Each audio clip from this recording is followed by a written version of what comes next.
So hopefully I can get this. A 5, a 4, 3, 2, 1.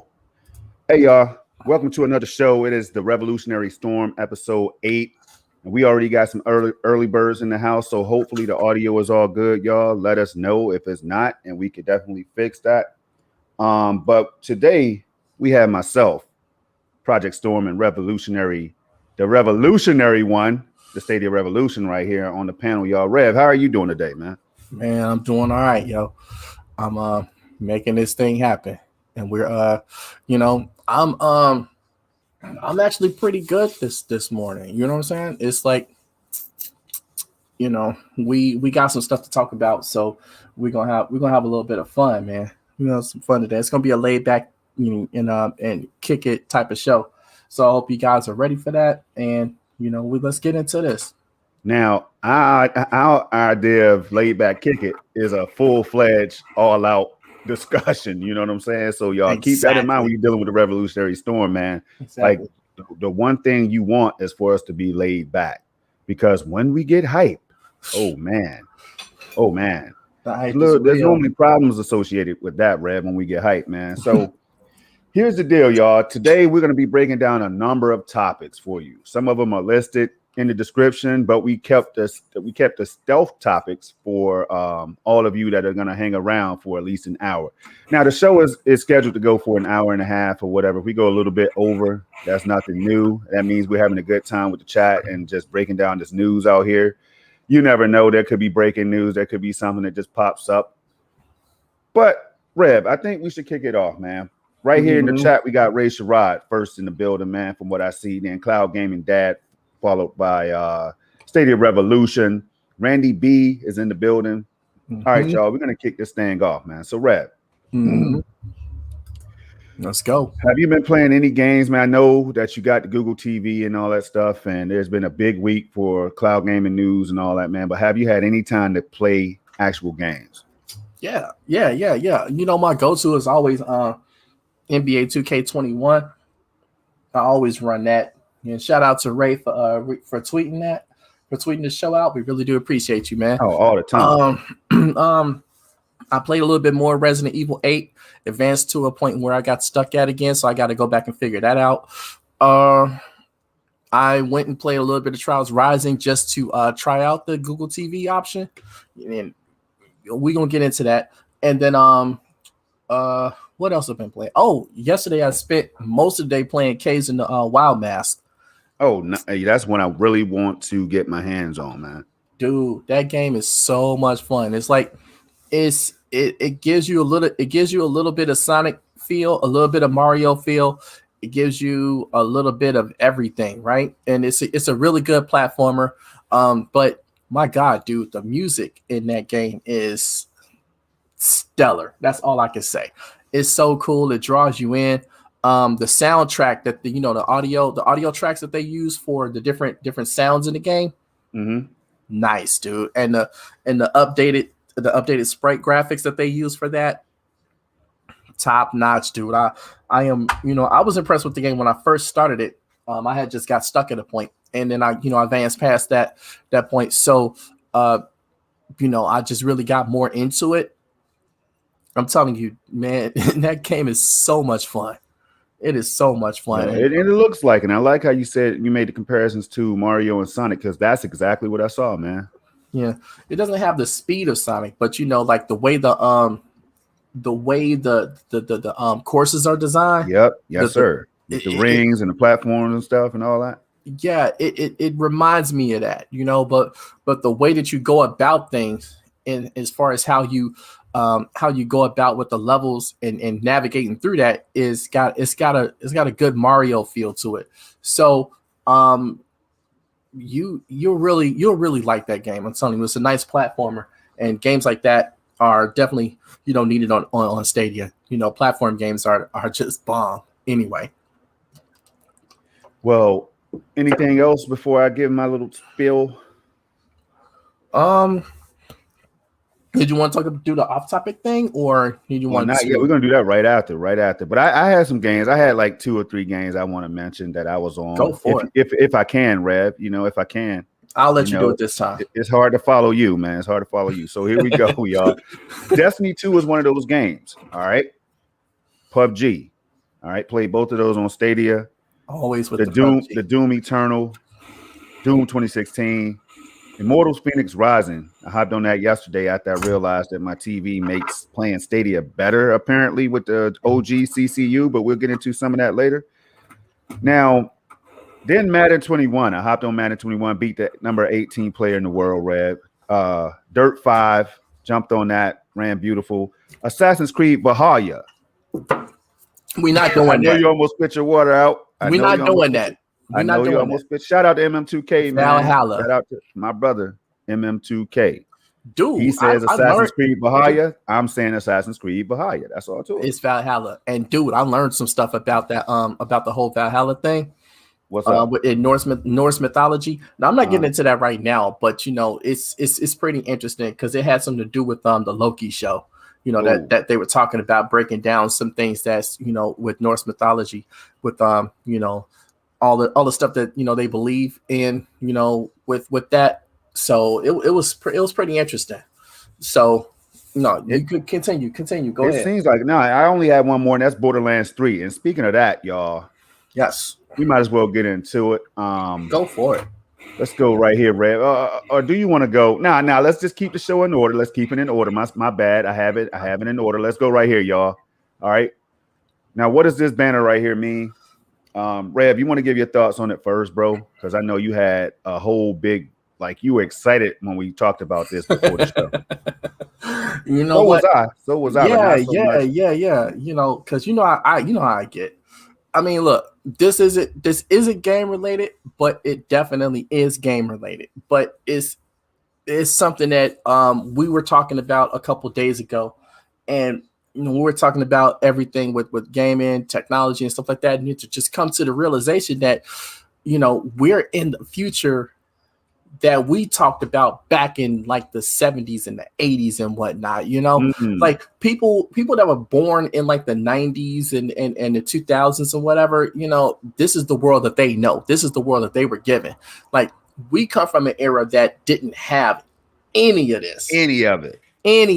You know, this is stuff that we just talked about. Like, the only time we saw like somebody using a phone that wasn't in the home was in a movie and they were in their car, you know, a car phone. That's the only way we referred to those at, you know. And now if you go from that to looking at what we could do now with phones, it is so insane. And you know, the thing about all of this technology and stuff, Storm. Yeah, what's the that? The thing we was talking about was like, a lot of this stuff, not saying everything, but a lot of this stuff stems from Star Trek, like the original series, and back in the 60s. You know, they were the ones that first introduced a lot of these concepts, and then that was taken further by, you know, the Star Trek movies and Star Trek: The Next Generation. But you know, all sci-fi was basically talking about these things that would happen in Star Trek, you know, like video conferencing, you know, talking to somebody just through a video screen without, you know, a handheld device being the main thing, or even a handheld device like tablets and stuff was like kind of introduced in Star Trek: The Next Generation, you know, touch screens and stuff like that was introduced. Not, well, I'm gonna say it was popularized. I'll use that word. Through Star Trek: The Next Generation, things like that. You didn't have to press a button, you know, a physical button. You were pressing things on the screen. If you watched like Data and all these other people do things with, you know, just on the screen. Yep. You know, it's crazy that's how we live now. And all of this stuff that we were, you know, that we're doing now, we take for granted. And we don't even realize that. I mean, look, Domino's has a commercial where they brought back their old character, the Noid, and his whole thing in the 80s and the early 90s was stopping the Domino's pizza delivery, right? So they brought him back as CGI, which is just insane in itself. You know, that we don't even appreciate how awesome CGI is. We always talk about how bad the CGI is on this thing, but CGI is an awesome thing. And you know, so now instead of trying to stop a delivery guy, he's trying to stop a delivery car. It's self-driving. And it's like that stuff that we saw like in the Jetsons and whatnot. Yeah, man. Self-driving Yes, cars and all kind of different things that, Demolition Man, auto drive, I mean, like when Demolition Man in Demolition Man, where they had John Spartan was going to his apartment for the first time, and the woman called him on his TV, and she was trying to get at her guy, and she hit the wrong number. She was naked, but what I'm saying, the whole thing was she was video calling this dude. I mean, that's them from Star Trek, and that's basically what we can do now with like services like Google Duo and FaceTime and all kind of different things. Man, it is so insane that we have this level of technology now, right? In this world where it doesn't look like much changed from our childhood, looking at the buildings and the houses and stuff like that. But if you look at what we're doing technologically, this stuff is like completely alien to what we grew up in. And it's like, but it's always what we dreamed of. And you take that into the gaming realm, like, we dreamed of virtual reality as being the limit of where gaming could go. Like at the pinnacle would be like Ready Player One, right? You being in the Oasis, you have the treadmill thing that you're running on, and it's all virtual reality with the haptic feedback suits and all of that stuff, right? That was like the pinnacle of what I thought gaming could be, right? Back in like the early 90s and stuff. But this cloud gaming thing, right? Right. This thing is in general. I'm sorry. In general, right? This cloud gaming thing is just insane, and it's magic. And we like taking Stadia. Stadia should not work. It should not work. I don't care what nobody says. This is the reason why I support this thing so much, because it should not work. It should not work the way that it does. And it works so doggone well, right? And other platforms work really good too. So I'm not taking anything from them, but I'm saying I mainly use Stadia, and every time I sit there and fire this thing up, it blows my mind how this thing works. And the fact that some people came up with this idea 10 years ago, or probably came out with this idea 10 years ago, and then they were working on it for longer than that. Like, these things were in the works before we even knew about them. And now we have this stuff in our hands, and it's just completely taken for granted that this is how it always is, right? And I just think sometimes we need to take a step back and just really realize where we are right now, because things going forward is just going to be crazy. What do you think, man? Hey, I think so much, Red, man. This is going to be a fun discussion, man, y'all. We try to get y'all some topics out here that really make you think, so y'all can think with us, man. We need to be able to think together in order to get to come to some realization and understanding of what we're experiencing right now, y'all, right? So look,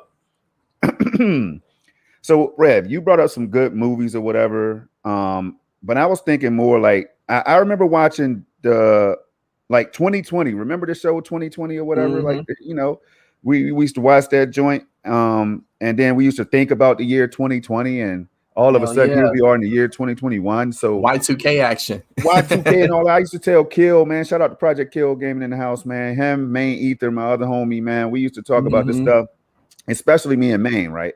And we used to be like, yo, this is like 1997 when we're having this conversation, 98 or something like that. And then all of a sudden we like, imagine when we get to 2020, 2020 is going to be that breakthrough in technology and all that stuff, man. We're going to have self-driving cars, and the gaming is going to be virtual reality, like you said. And then like you're going to have control devices like the Wii nunchucks or whatever that you could wave in the air and maneuver. And now we have that. We have LG displays with like this pointer that they use to control the TV and everything, man. All of this stuff is, you got Microsoft with augmented reality and other forms of virtual reality or whatever out there already, y'all. This stuff is real. You got Tesla with an electric, man, think about this, y'all. You got completely electric cars that run as well as a gas operated, completely electric car. And now they're talking about putting gaming technology in the damn car. It's insane, dude. It's insane. Hey, Rev. And Now that's what I'm saying. that's not even it, bro. But go ahead, No, it's chime in, not. man, before I have a maximum overload up in here, man. No, it's nowhere near the end of it. You know what I'm saying? But it's like when you take a snapshot of where we are right now on this day, man, we are sitting here talking over YouTube. You're in this, you're I'm in the Midwest, you're in the you're on the East Coast. Yeah. You know, we got people watching from all over the country. Or the You know, world. Or the world. or the world, depending on who's watching and where they're from. Right. But you know, we're two dudes that never met, and we're doing this, right? So it's like, my God, can you just appreciate the fact that this thing that this new world of technology allows us, two guys that would normally never meet, that would never meet normally, just because of the regions that we live in and the circles that we travel in. You know, we would never meet, and here we are doing a show on a website, and we got people from around the country and around the world watching us do this. Like it's just I can't even wrap my mind around this. You know, we are, and our job is to try and make sense of it. Like, what is happening with this? I'm leaving that to Christopher Torres and Kessel Runner and Heath Stevens and Sean L and Junior Thanos and all them Kill and Randy D and Crow Resin. I'm leaving it up to them guys in the chat to figure this out because I can't do it. Yeah, they're way smarter than us on that. I can't do it. Now listen, here's the thing, y'all. Now peep this. Okay, Rev and I are talking. He told y'all he's thousands of miles away. You know what I mean? We're speaking right now without breaking up over the airwaves, just like Stadia and cloud gaming is being streamed to us, y'all. Cloud gaming. We're talking about cloud gaming. Now, this is what some people wanted to kill off. They wanted to kill off this level of evolution and all that, right? They wanted it to not exist because hardware gaming was the way it was supposed to end to a lot of these people, right? And shout out to them. I am not mad at them. In fact, I had a great discussion with the homie Rome Rush, man. Rome Rush, big time PlayStation gamer, but is not a sucker for anything gaming. None of these companies can get over on Rome Rush because he will take his money where the best gaming experience is, right? Same with Doc Dark and other people that we've highlighted recently, right? So check this out, man. So I just had a conversation with Rome Rush. Actually, he finally tried Stadia. This is another individual who was at first like, nah, Storm, I'm good, man. You don't have to try and convince me.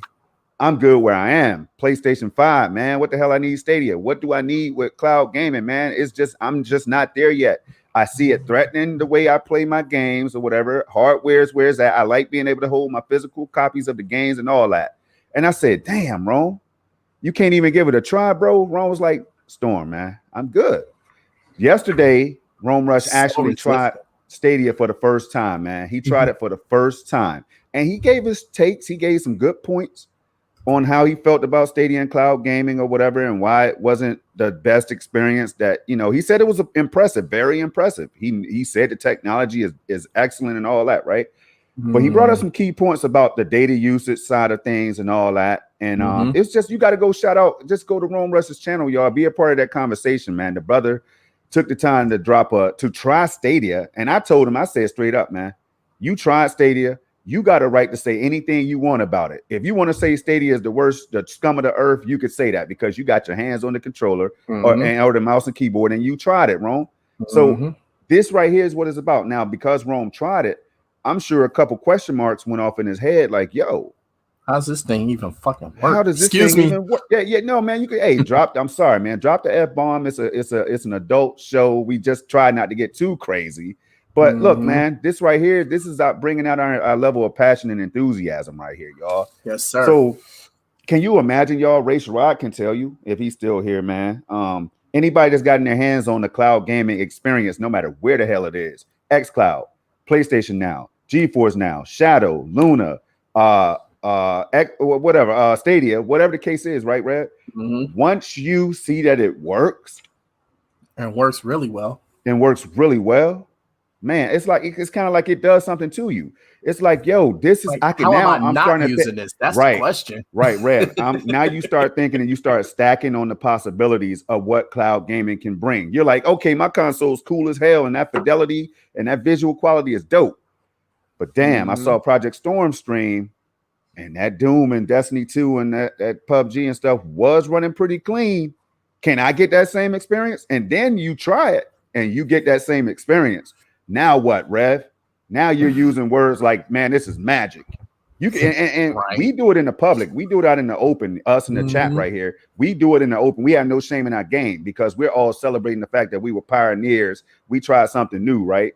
But Rev, imagine if you're one of those naysayers or whatever, and you're like, and I'm not saying my homie Rome Rush and all them were naysayers. They were skeptical, man, and that's fine because Rome brought up some good points. Rome Rush, yeah, he brought up points, and Doc brought up points that made me think about how cloud gaming can be better, bro. So this is all a conversation that we need to all have. All of us, all gamers should have these conversations, man, instead of saying, yo, that's whack. The hell out of here, man. Right. They all bring something to the table, Rev. And I'm gonna kick it back over to you, man, because bro, like I said, I'm in here, I'm about to start sweating and everything. I'm about to stand up, man. You up in your bag today. Yeah, let's go. I'm in mine too. But look, check this out though. Cloud gaming has been around for at least 10, 11 years now with OnLive, you know. And right now it's still considered being in its infancy. Like if you look at xCloud has been in beta for like 8 years, you know, or something like that. PS Now that's what it's called, right? Because I haven't PS Now is like the OG has been around for a long time. GeForce Now is there. Luna's just jumping in. Walmart's jumping in. Apple, Facebook's jumping in. All these people are getting involved in it, right? And right now, Google is leading the way with the on the technology side, and the infrastructure. That's because they just are. And you look at that, and cloud gaming is still considered to be in its infancy. After a decade. It's still in its infancy. So you think about that, you project that to where the next 10 years are going to go, because you know when something gets started, technology advances quickly. So that first 10 years is going to shorten down to 5 the next time around, you know. And we're in that next 5 years phase, because if you look at what Microsoft talking about, you know, they're going to be advancing their xCloud option, right? Google just laid the groundwork, and we're going to talk about this. They just laid the groundwork for their advancement with Stadia.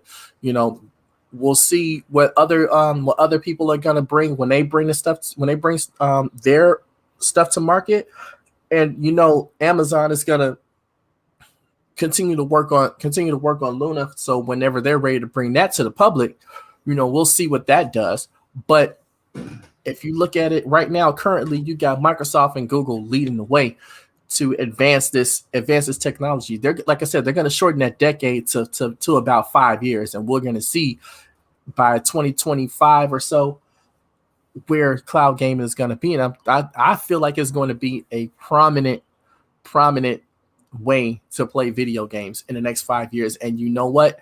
More people are going to be accepting of that, because that's just how we are. We need things to be put in our face and say, hey, you need this. Yeah. And they say, you know what? I never knew I needed that until I've seen it. And then boom. Right. You know, we haven't hit that light bulb moment with cloud gaming in general yet.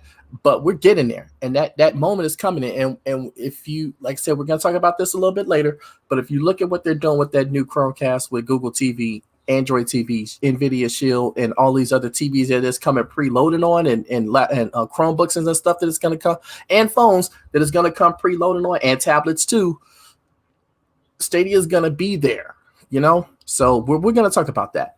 But yeah, it's, you know, we are at the forefront on the ground level of the next advances in what cloud gaming technology is going to be, and it's going to explode on the technology side, and I can't wait to see it.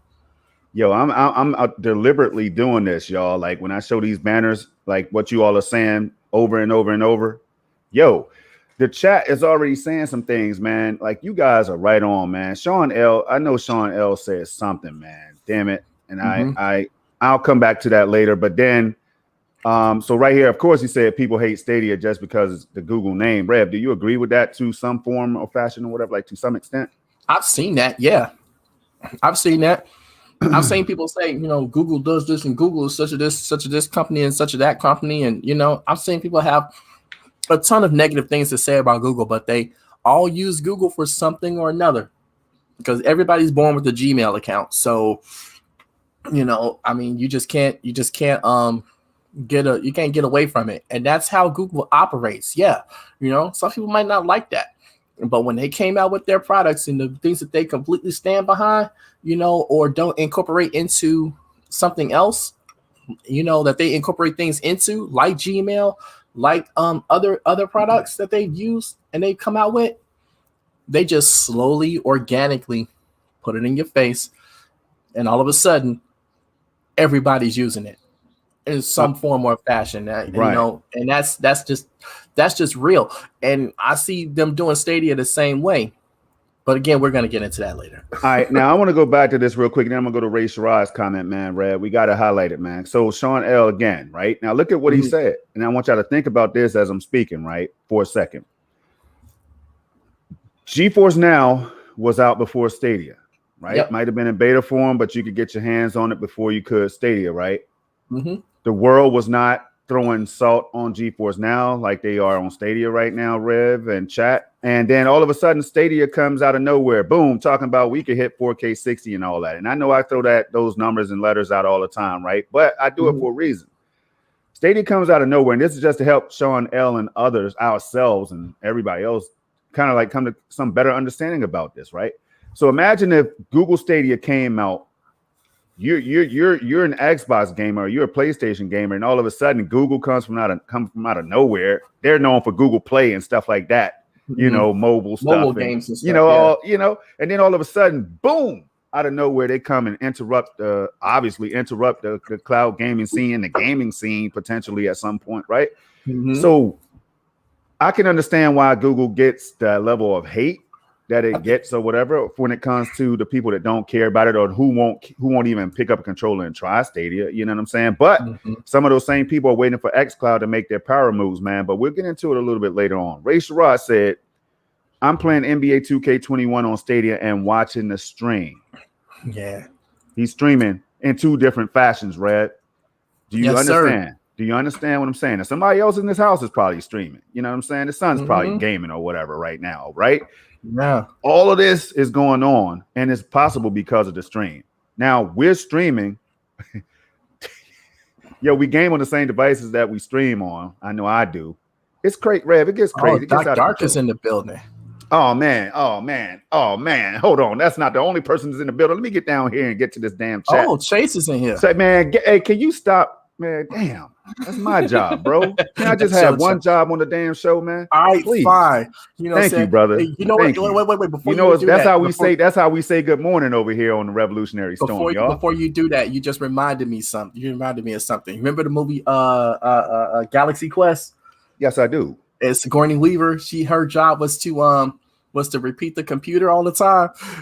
And everybody just got annoyed at the fact that that was her job. Every time she repeats, she said, "Hey, I have one job on this stinking ship. It's stupid, but I'm gonna do it. Okay?" Yes, sir. That's what it's like, man. So Storm, you got one job on this stupid ship. Got one job, man. Now, when it's time to start highlighting articles and all that stuff, I'm gonna get lost at some point, y'all. Here we go, though. Let me keep doing my thing. All right, all right, so Torres, I want to make sure I highlight all comments. All comments gets highlighted today. That's how we do it all the time, actually. Chariot Man Gaming is in the house. I'm still mad at Chariot Man because he knows why. He knows why. Because Chariot knows that if Project Storm is coming through, I'm coming through for two reasons. That is to be entertained, to laugh. Well, 3 reasons, y'all. I can't count, all right? 3 reasons. And to hear Chariot Man throw something into the damn Bering Sea. Like if Chariot don't like a product or something, or if he's not feeling something, he's throwing that shit into the Bering Sea. That's the bottom line. So let's go, man. Ray Sherrod saying the chat is lit right here. We got the homie, I almost cussed, man. We got Chase in the building. You know what I'm saying? Shout out to Chase, man. I was in there checking out your stream the other day, Chase. I can't even lie to you, bro. I be lurking, man. You know what I'm saying? Be seeing what everybody's talking about, man. It's good that you all join. Lurky lurks. Definitely. Lurking is cool. It's cool, man. You don't have to worry about nobody, knowing that you in the building, and then you could dip out when you want to. You know what I'm saying? Like if you got a show coming up or something, Rev, you could just dip out, man. And because the one thing I noticed, right, I was in somebody's stream and they were like, "Storm," you know what I'm saying, right? And I was gone, bro. You know what I'm saying? That's why people lurk, man. Shout out to Meg, Megatron X, man. Meg taught me how to lurk, straight up. You know, so shouts out to Meg. Subscribe to her channel. Oh man, you gotta love everybody in this joint. Watch her man. streams. She does an amazing job. ESO, Meg is the ESO queen right now. That's all I'll say, man. She does a lot of different things, but ESO is just something about it. I think that's in her DNA, man. Doc Dark, get her to 1985. She's not there yet. Hey, Rev, I bet you don't know what Doc says. What Doc says? See, you could tell who hasn't been watching Doc Dark 1985, man. 1985, as he would say. Doc says there's levels to this, Rev. Rev, you know Doc, though. You know who Doc is, bro. Yes, I do. There's levels to this, man. It sure is. So we're going to break down some of these levels right now. Let's highlight what the brother said real quick. He says cloud gaming ain't going anywhere. And I would say Google has the lead in tech, but man, xCloud is coming. And then it's going to be a question about value. What gives you better value? Now that right there, Doc, is something that I said. I shouted out Rome Rush earlier.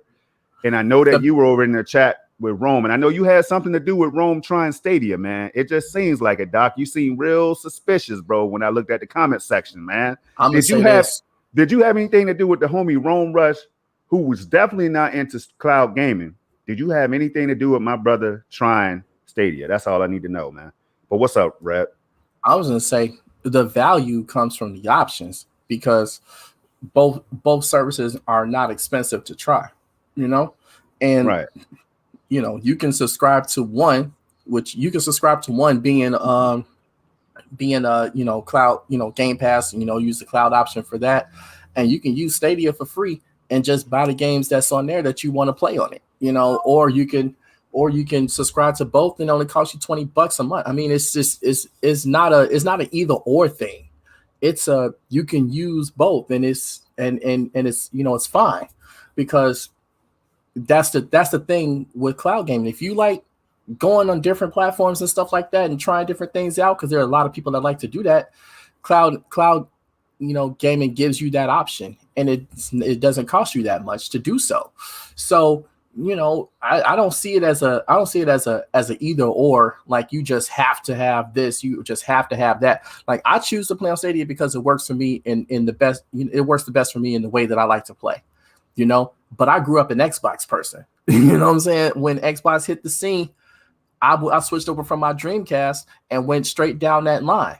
So I don't, you're not going to see me bashing Xbox or xCloud or anything like that. I want to see that thing succeed. I want to see, that happen, because eventually I may want to play Halo on there, because I love Halo and I can't not play Halo. So, but that would be the main game that I would ever use it for at this point. What PlayStation? Man, hold on, let me stop you. You telling me that cloud gamers can still play console games? Yeah, who says they can't? Oh, some people did. Some people were acting that way, so I just thought I'd ask you. I don't see that as an either or. I see that as a good option. You know what I'm saying? To do that, because if you want to take your top level games on the road with you, cloud is the way to go. For that. But if you want to, but if you're at home, you have the option to play cloud. You have the option to play on console. You have the option to play on PC. It's all about the convenience factor. It ain't about the console war. Yeah, we love the competition, but come on, man. This is about seeing the whole thing advance, period. Because when that whole thing advances, we win, because we get to play some amazing games no matter where they are. Yeah, you're absolutely right about that, man. So what we're gonna do, y'all, is we're gonna move on, right? So so here it is. It's been confirmed by Doc, man, that he had something to do, and I did too, man. So and it made me proud though, because Rome brought up some great points about data usage and all that. Like I was saying early in the show, y'all, people can definitely have legitimate points that can make us think about ways that Stadia could be better, or GeForce Now, Luna, whatever, cloud gaming in a whole, right? As a whole. Mm-hmm. So we could send this feedback to these companies that's clearly asking for it. Every time I boot up xCloud, Microsoft is asking me, hey, what do you think about the experience? And they have a whole vast list of things that you could check off, right, to let them know what they need to tweak. So I feel like I'm kind of pioneering. I'm helping, just like I did with Stadia, founder, GeForce Now, founder. Luna jumped into it as soon as I could, and all of them, right? Like this is what we're paving the way for potentially billions of people to try gaming, y'all. That's how I look at it. Now, if that doesn't resonate with you, then hey, I don't know what it is. Maybe you don't have a pulse. I don't know. Well, but you can look at it that way, and then you can also look at it this way. We're laying the we're the users. Like, okay, put it this way. We laid the foundation back in the 70s and the 80s and the 90s for what people are growing up with and are taking for granted now, right? And also, we're the ones that's going to be laying the foundation for the people that's going to be 30 years from now. Right. When we're like in our 70s and 80s and shit. You know what I'm saying? So when these people that's grown, that's being born today, when they turn 30 in 2051, we're laying the foundation for their enjoyment now by doing what we're doing here. All of us, Aminar included, and my dog. And all of us are doing that because we're enthusiasts, and we're making sure that gaming as a whole, not just cloud, not just console, not just PC, all forms of gaming continue to advance, and that's what we're doing. And so, that's a huge responsibility, even though it's fun. Hey, so wait a minute. I got lost. Hold on, my fault. I got lost for a minute looking at Aminor's comment, man, laughing at Aminor and everything, right? Mm-hmm. So shout out to Aminor. Thank you all for joining, man. Everybody that showed up, man. We have a great discussion, a great whole show lined up for y'all, and it's about to start moving to the next one, y'all. We got to move to this next topic, right? We're about to get into it right now. Because you all are making me work over here in the chat, I can't even go to the next topic, Rev. So give me 10 seconds, man. 10 seconds, right? All right, so cool. I'm caught up. Now, do it. Next topic is the latest Stadia blog post, man. Right? Rev. We're just gonna run through this. We're not gonna spend a whole lot of time on it because it's been covered to death already. It really has. So damn, you know what I'm saying? I need you to do me a favor. Nope. What you need? All right, hold on. Wait. Because I thought I had it open, but I closed it out, man. Because Twitter was down for me, y'all. Twitter was down for me. I don't know if any other users are having issues. You know what? Let me go grab it. Yeah, but can you pull it up? Because I had so many things open. I'm trying to close out. No, you good. Not the wrong thing, bro. You good? I just got it. I'm just going over to Discord right now, and all right. So yeah, no, that's not it. Hold on. All right. I don't know what's going on with that, man. With Twitter or whatever. All right. I'm going to it right now. I'll drop it. Okay, no problem. I appreciate you, man. I appreciate you. Let's see here. Where was I? Yeah. Let me see. Where can I? All right. So look, is your Twitter working now? I gotta try and refresh it or whatever, man. So hold up one second. I told you I can't do it one thing at a time, man. When I get hyped, I'm paying attention to the chat, Red. So I got to type on my other keyboard and all that. I sent the link to you. All right. On there if you can get it. It's not working. It's still down. So anyway, I'll find it. I'll find it. I got you. I'm going to hold on a second. But anyway, y'all already know the news, so we didn't really have to cover this. But hey, we might as well for the people who didn't get a chance because of work or whatever whatever you all do out there. If you didn't get a chance to hear the news or whatever that was recently dropped, we have to cover that briefly. Got it. All right. I just sent you the link through email. All so right, you good? Cool. You can share it, right? Or you can't share it on your device. What? I mean, can you hold on? Can you share it, bro? Are you on your desktop or anything where you can share it? Yeah. I'll just send it to you so you can have a link. But now I'm gonna come back in here in StreamYard and then do the share thing. Man, I'm about to find that mug, man, for all this time. I got you. It's right here. This is how we do it, y'all. Revolutionary Storm. You know what I mean? Yep, you got it. It's a share for you to bring it up on screen. All right, cool. I appreciate you, man. I appreciate you. All right. Now, so as you all can see right here, all right, Madden's already on the top, man. Madden Hello Engineer. That's right. Right now, Hello Engineer, as we understand, is only available for Stadia and PC, I believe. I know I saw a PC somewhere, but don't quote me on that. But I think it's available only on Stadia and PC to play right now in early access phase, right? So that's awesome. So we could go straight down. Madden 22, you already know what time it is for all of you Madden heads out there. You know, I'm in the top 100 every year. I keep asking for the smoke. Only one person brought it to me, and that was Knicks We Go Hard, man. He's the only person that beat me, and it was like a nice exhibition game. We just met up in a ranked match, right? And he beat me by like maybe, I think it was like 7 to 9 points or something like that, maybe 10. Hellified defense was played. I threw an interception. He threw an interception, and I just couldn't recover. But Madden 22, y'all, is coming day and date. Day and date. Do y'all know what that means for a platform like Google Stadia? EA Play. EA Sports and all that stuff, man. EA Play is available on Xbox and PC, right? Xbox and PC, right? But xCloud, as of right now, is not getting Madden day and date that I know of. And now that could all change. That could all change. But I'm just saying, y'all, Stadia got this game. It's huge. One of EA's cash cows, right? One of their cash cows. And Stadia is getting it day and date, man. I think that should say a lot about the partnership between EA and Stadia. You know, that's in my opinion. All right, if you could scroll down a little bit, man. Hello, engineer. Y'all could go ahead and try that. For a lot of people, like millions of people play the game. They know about the franchise. I'm watching this. Am I watching? All right. Okay. All right. I was confused for a minute. Okay. So I can see. So I'm watching it full screen, Rev. And are you on Hello Engineer right now where it shows the little screens and everything? Yep. Okay, cool. Man, you're confusing me, man. I'm just scrolling down because you said you couldn't scroll it. So oh no, I can't. Keep on scrolling, bro. Okay. Yeah, so keep on talking scrolling. about down here. Yep, Olympics, y'all. So right now we have what's the name of the game so I don't get it messed up? Olympic Games Tokyo 2020, the official video game. Okay. Damn, I can't see. Let me get this banner out of the way, man. See, this is why. Hey, look, going forward, we're gonna have to come up with a better system, man. Because I can't. What I should have done was pulled it up and had it ready. So that's my fault. It's definitely not. It's not Rev's fault.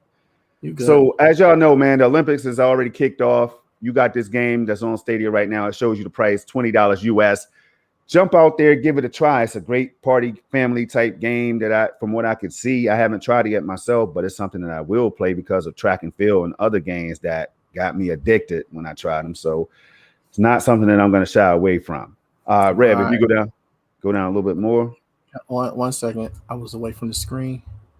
So all right. Coming down to that's talking about the Olympics. Okay, Borderlands 3 free play weekend. That was huge. A lot of people I saw on Twitter, they took advantage of that right there. For the people that's never jumped into this, it ends tomorrow, from what I see, at 9 a.m. Pacific time.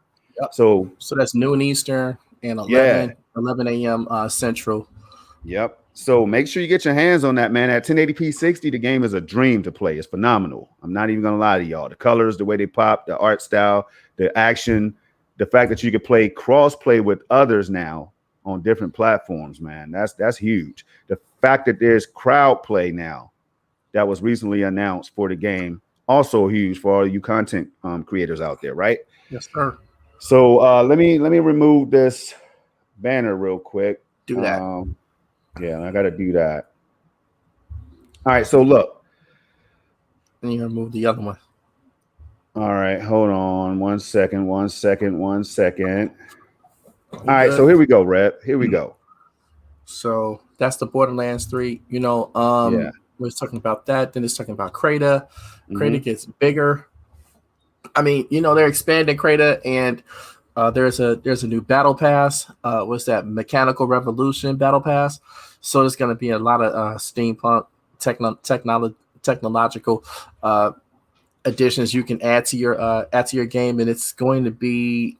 Let's see.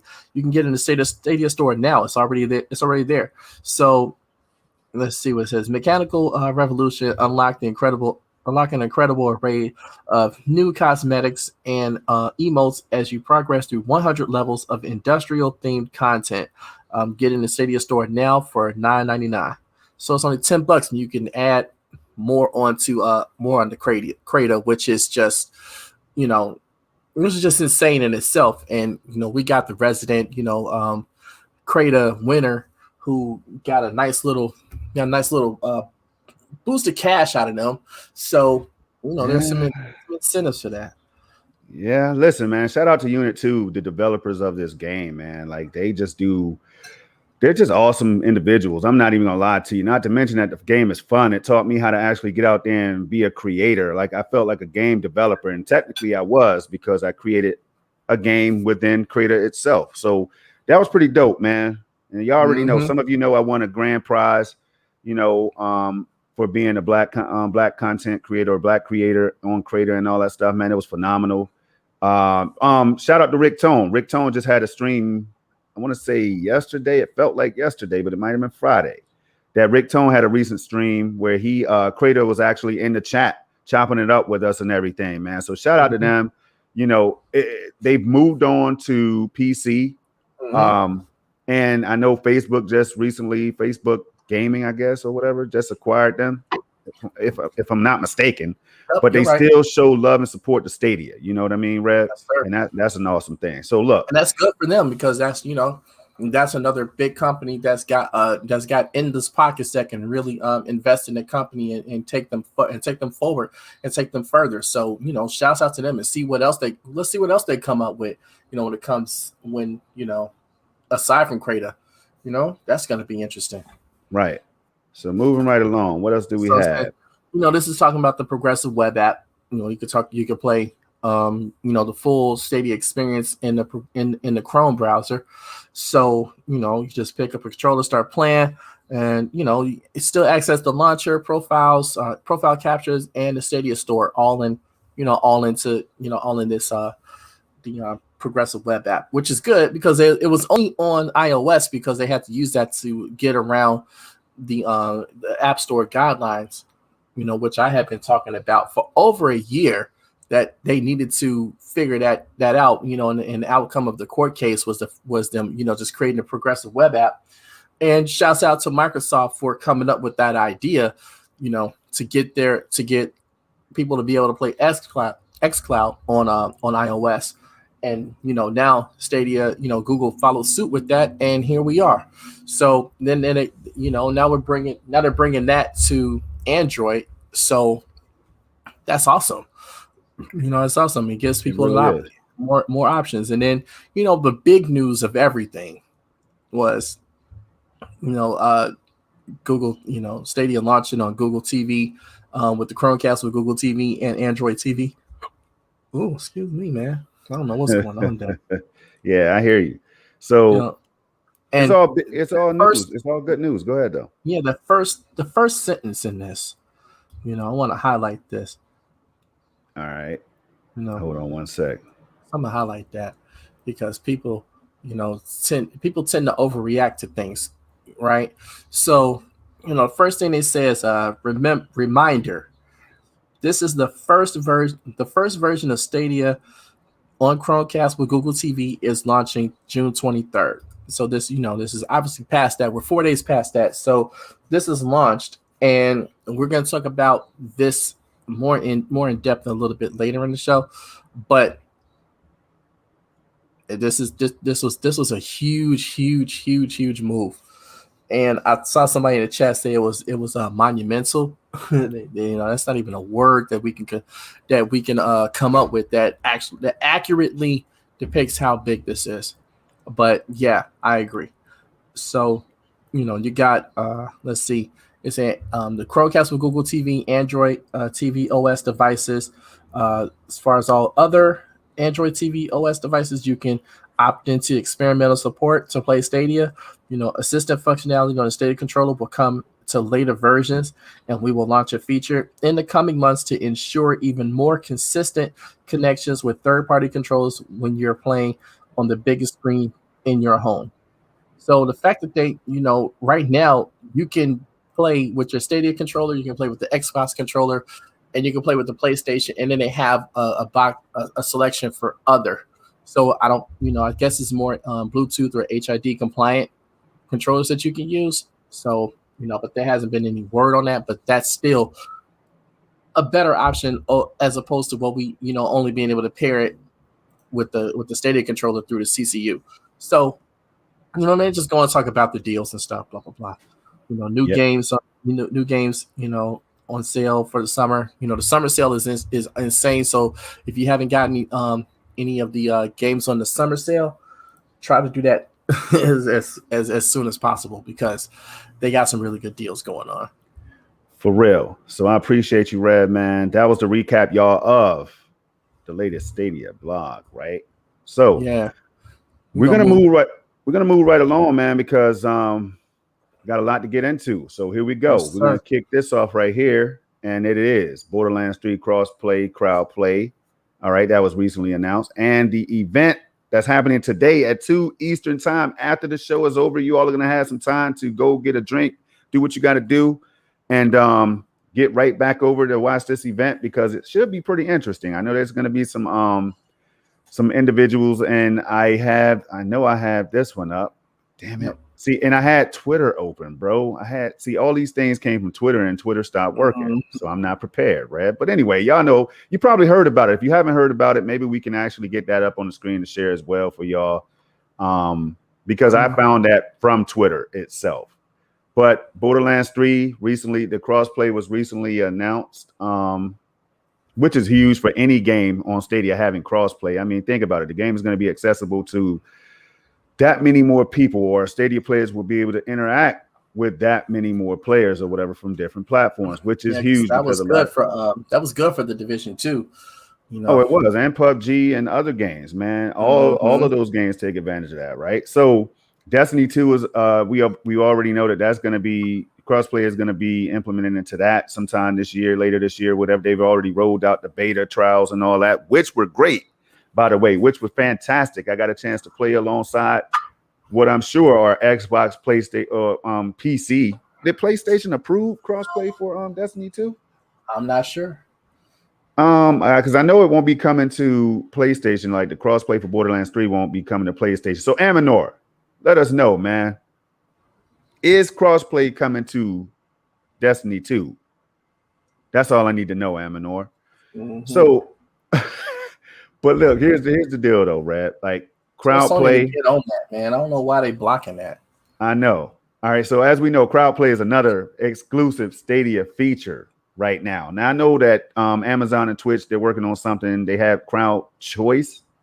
From what I'm understanding, they have something similar to like crowd choice. I mean, yes. But crowd play, I don't know. I know they're probably looking into that in the future, but Stadia already has this. It's already an exclusive feature right now that's on Stadia when it comes to the cloud and all that stuff. That basically allows the content creator to send a link out, and the crowd, the viewers can just click on that link and join right into the game to play with their favorite creators or whatever, man. Yeah, I like that option to do that, though. Yeah, it's amazing. So cool. It's amazing. It just goes back to what we were talking about earlier with the advances in technology, that you can do that. Yeah. Right. And other people can see you doing it, and other people can watch that. And that's entertaining. It's coming from the people. It's not coming from some big Hollywood studio with all this, all this money behind it and everything. And all they're doing is just using that as a conduit to get ad revenue. Here we are doing this as just regular people because we like it and it's fun. And yeah, some of us make money from it, and that's great too.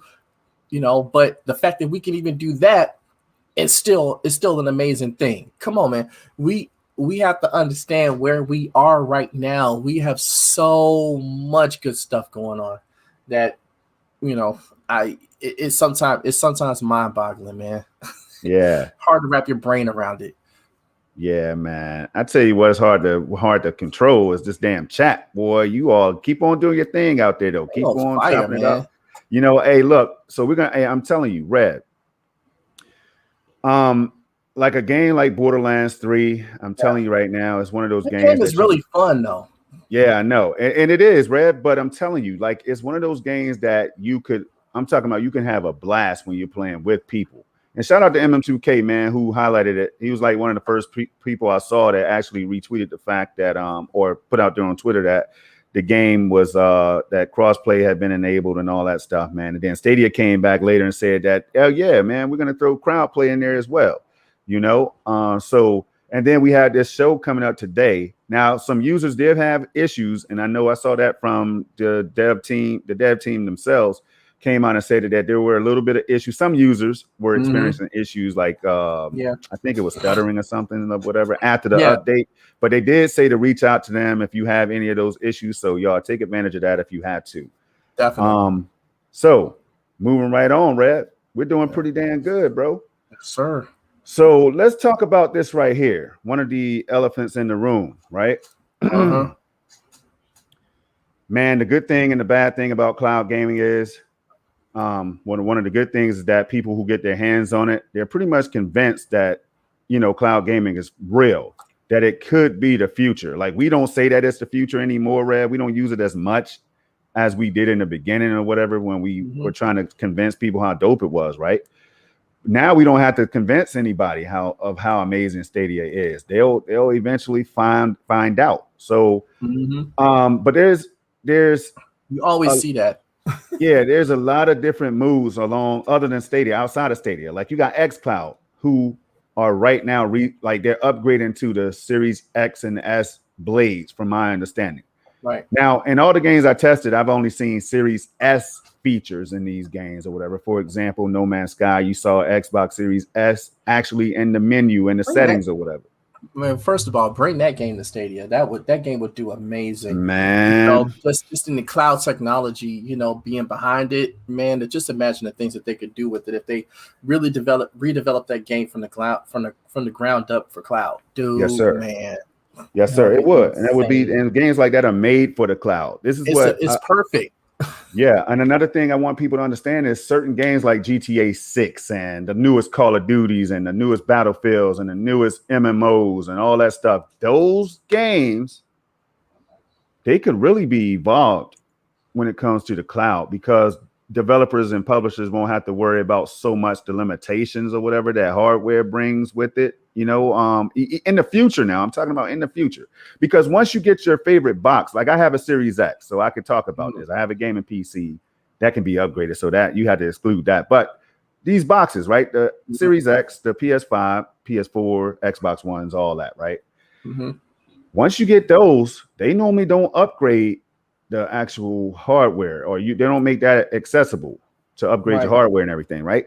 But in the cloud, they do all of the upgrading. They do all of the switching of parts and all that stuff, man. Server blade enhancements and all that stuff in the background, Red. So we never have to worry about it, man. Exactly. Like, so when cloud gamers get out here and start talking about why they play in the cloud, I'm sure they bring this part up, like the convenience, the fact that they never have to buy another PC. They don't have to worry about shortages and scalpers and all this stuff, man.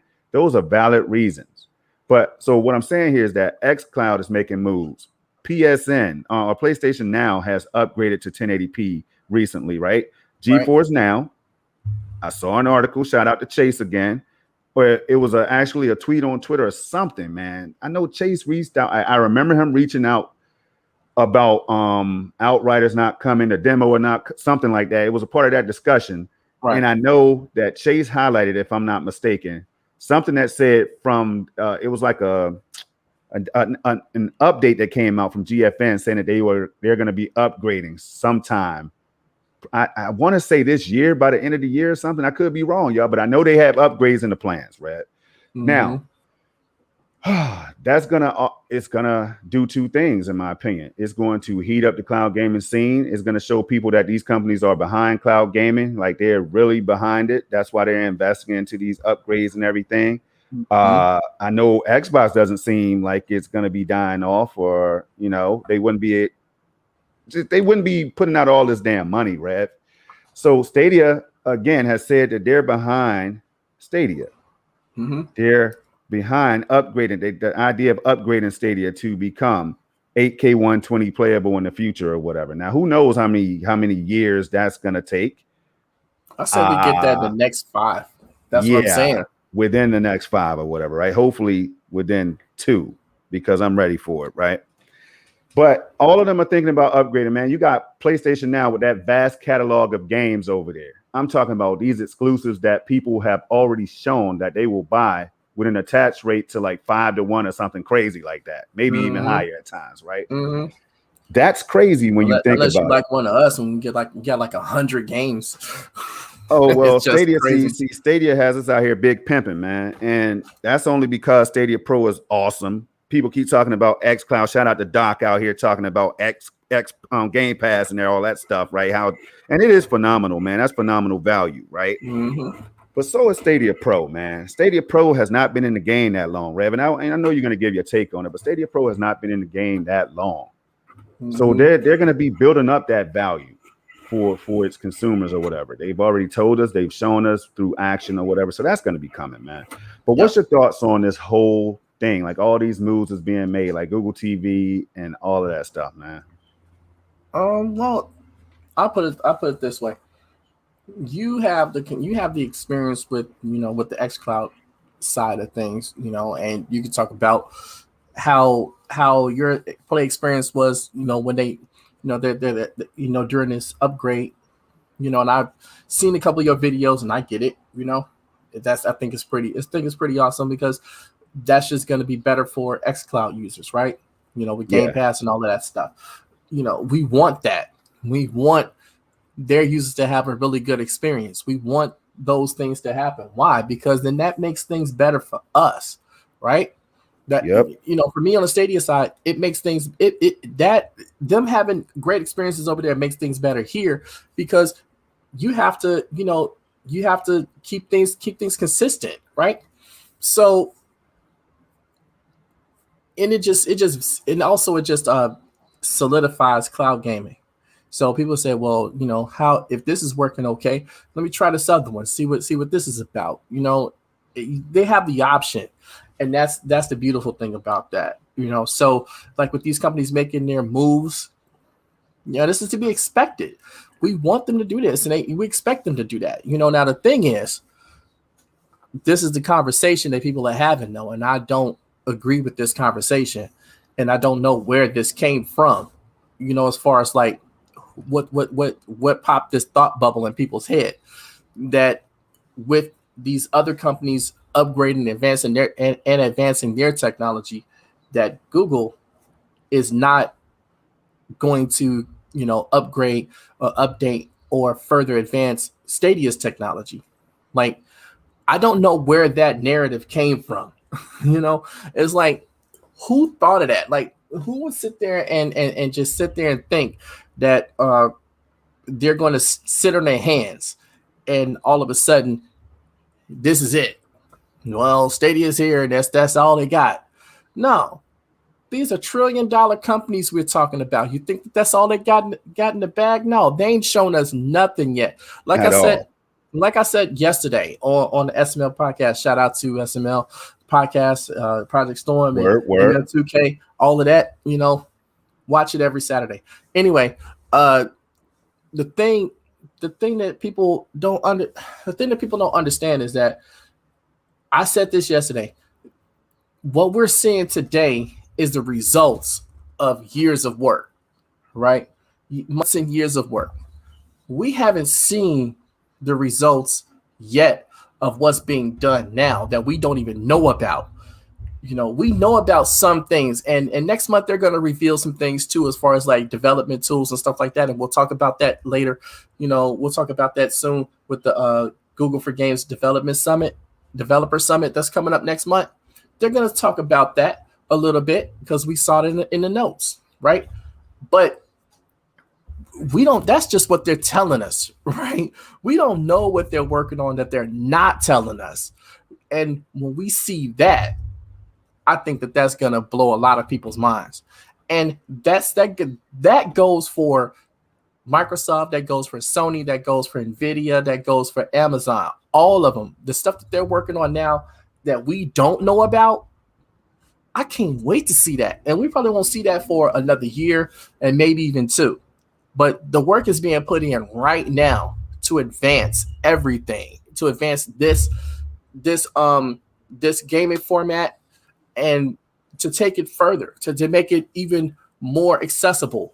Like right now with the launch of Google Stadia on Android TV, Google TV, Nvidia Shield Pro, some other supported Android OS TVs, some non-supported Android OS TVs, and the fact that they're going to be preloaded on TVs, tablets, laptops. you know what I'm saying, phones and all of that coming down the line later this year, and stuff is happening now, right? Because the ROG phones come preloaded with Stadia, right? So Yeah, hey, there's a question for you on the screen too. um,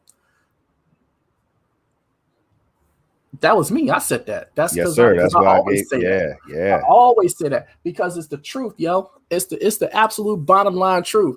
Today's version of Stadia is the absolute worst version we're ever gonna play of it, because the next version is gonna be even better. Like June 22nd, we played the worst version of Stadia, and that was amazing. And then June 23rd, we upgraded to, a new way to play it, and it's amazing. I mean, if you go from the CCU to the Chromecast with Google TV, Uh-oh, here we go. Get ready, people. Let's my go, Rat. my God, like the difference is night and day. And see, the thing that I was really paying attention to was some people's reactions, right, to this whole thing.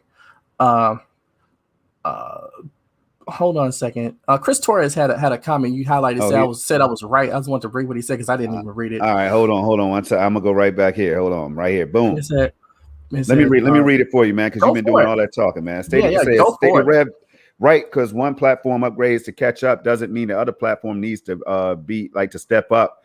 Uh, once they've been, I think you mean Once once they've the been, others have been, once they've yeah, been or whatever. Because Stadia's been right, already enhanced. I think that's what Torres is saying right there, right? It's right, already been enhanced, man, since right, day one, 4K 60 and all that. I think. If right. not, hey, elaborate It on was that, it was Torres. Help doing us it. out. It was doing that from day one. It's just that it was streaming there, and some games supported it, some games didn't. That's down to the developers, but it was there from day one. But anyway, so I'm saying that the conversation that I've seen about this, and it's just really interesting that um, people have this perspective, like that just because the UI didn't change means that they just copy pasted Stadia onto the Chromecast with Google TV and or Android TV or whatever. That's not the case. That wasn't just a simple copy paste.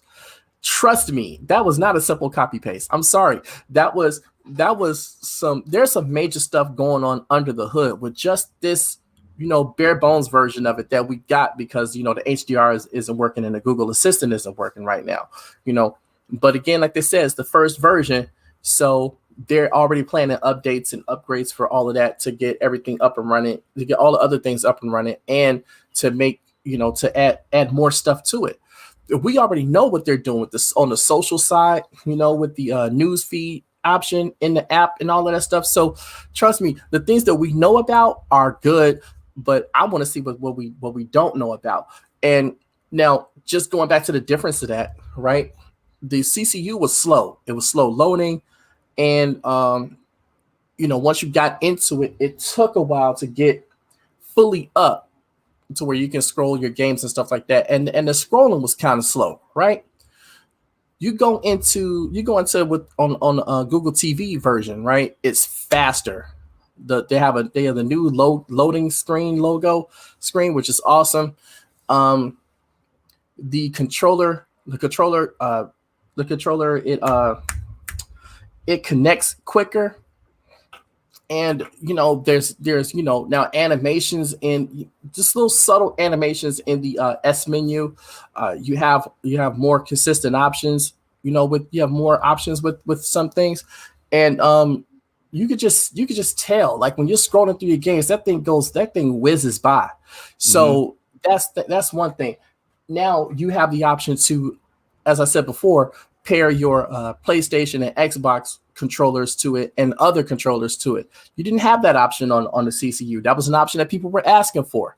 They have it now, right? So it's like, you got to understand that this is laying the groundwork for what's to come with this thing.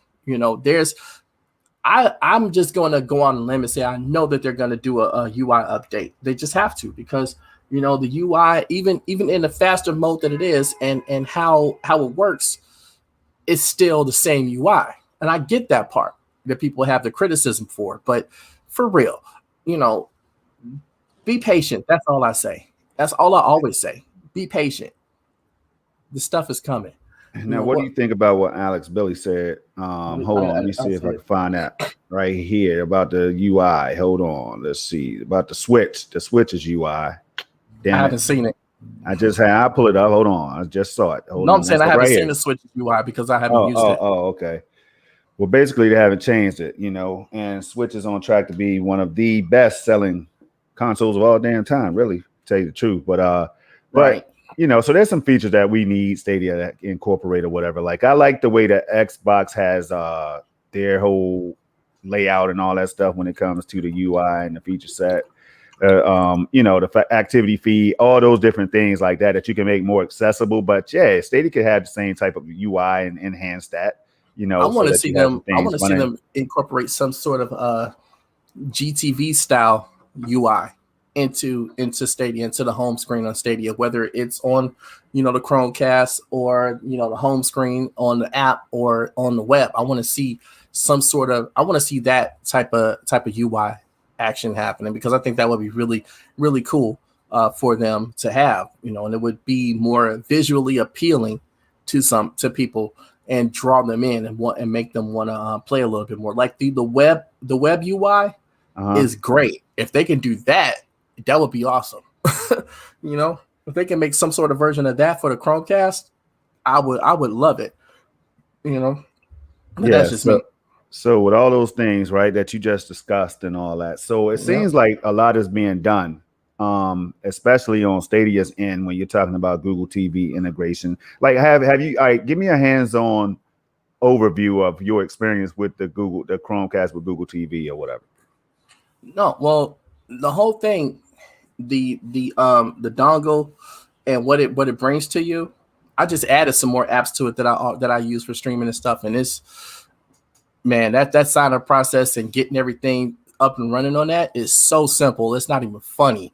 And then, the thing that they're doing now with the some people are seeing like Stadia game ads, like Destiny 2 on the home screen. I have not seen that yet, but I think that's awesome. I don't like the autoplay ads as much as I thought I did. It reminds me of what Netflix does, but at least with Netflix, it's it's coming from the movies that that's just trending and everything, right? Right. On this one, it's like for apps that you don't have yet, that I'm seeing, because it's like I'm seeing an app for Discovery Plus. I don't have Discovery Plus, but whatever, it's fine. I want to see the game ad, that said play on Stadia. I think that's a cool option. Playing on the Google on the Chromecast with Google TV, it's like night and day, right? Oh wow. The CCU plays really, really well. Don't get me wrong, it plays really well, but man, being able to control Stadia with the Google TV remote, using the assistant on there to launch games and stuff, it's a lot more consistent than what it was even using my home mini. I would launch games on using my home mini, and it would play it through the CCU, and it will launch the CCU. But I could just hold the assistant button on the Chromecast remote, and boom, it's done. And it takes you right to it, tells you it's loaded in and everything. And you just jump right into the game. And I'm like, man, that is so crazy. So when they get this technology really, really solid with the future updates and upgrades and stuff, man, it's gonna be insane. But I'm gonna tell you, the games seem to play a lot smoother. Like I said, it plays really well on the CCU, but it's just a little bit of extra bump that they got going to the Google TV version. I don't know what they did, but all I know is there's a lot going on under the hood. I know what they did. I'll talk about it when you're done. I know what they did. You tell me now. Go. Well, first of all, I'm mad at you. I'm hating on you. Yep. And everybody else that got their filthy paws on that new Chromecast with Google TV. You could have bought one back in October. I could have bought one. I need to borrow some bread, man. Can I borrow some bread, bro? You know what I'm saying? Dip into that Cradle money. TV. I just bought an 8K TV and all that, man. I need dip into that Cradle money, man. Hey, look. Hey, check this out. Y'all. Seriously, shout out to everybody that did get your hands on that thing. But I want to talk about the OG CCU, because we're not going to put that in the grave just yet. You know what I'm saying? We're not going to bury the CCU, the original OG. Nice shiny black before you do that, Chromecast Ultra. Go ahead, man. before you do that, Mike, I get what you're saying because you highlighted this, but that is what the games look like and all that stuff. That comes down to the developers and the important process. That's not completely on Stadia, So if a game is not looking the way you want it to, holla at the devs because they're the ones that made it. Like you don't blame PlayStation for a game looking bad. You go to the devs and tell them that, hey, this thing sucks, and or or you don't go to Xbox with that. If like say Outriders is not playing well, you go to who made the game, right? So I just don't like this narrative of always, if a game doesn't look right or doesn't look well, doesn't play well on Stadia, that's somehow Stadia's fault. They don't make the games.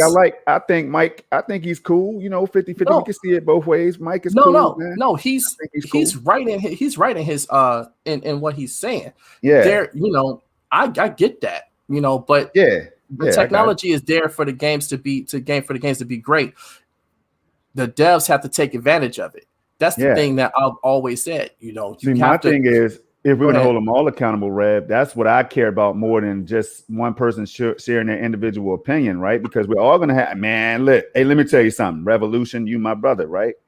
But if Stadia comes out, like if Outriders runs the way it did, for example, I'm going to speak on it. That's all. I'm not even going to go into the whole, you know what I'm saying? So I think, so that's why I can see it both ways, man. Yeah, I'm not saying, look, I'm not saying he's wrong for that. I know exactly what you're saying. Because he's right in what he's saying. I'm just speaking to the overall narrative, not necessarily to what he's saying in there, because a lot of people do this, a lot of people do that, and they don't, put it in such, in such, cleanly worded ways. They, come at it from a very toxic, combative. Oh, if you don't do this, I'm gonna take, stop.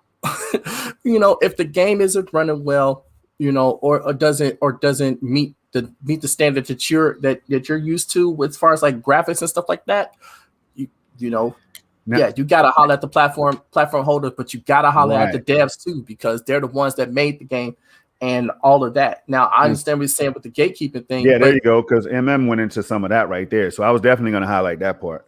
But at the same time, it still comes down to the dev, because Sony, Microsoft, everybody else have the same gatekeeping, options. And there's games that launch on there that don't play and run well or whatever, or look graphically up to par.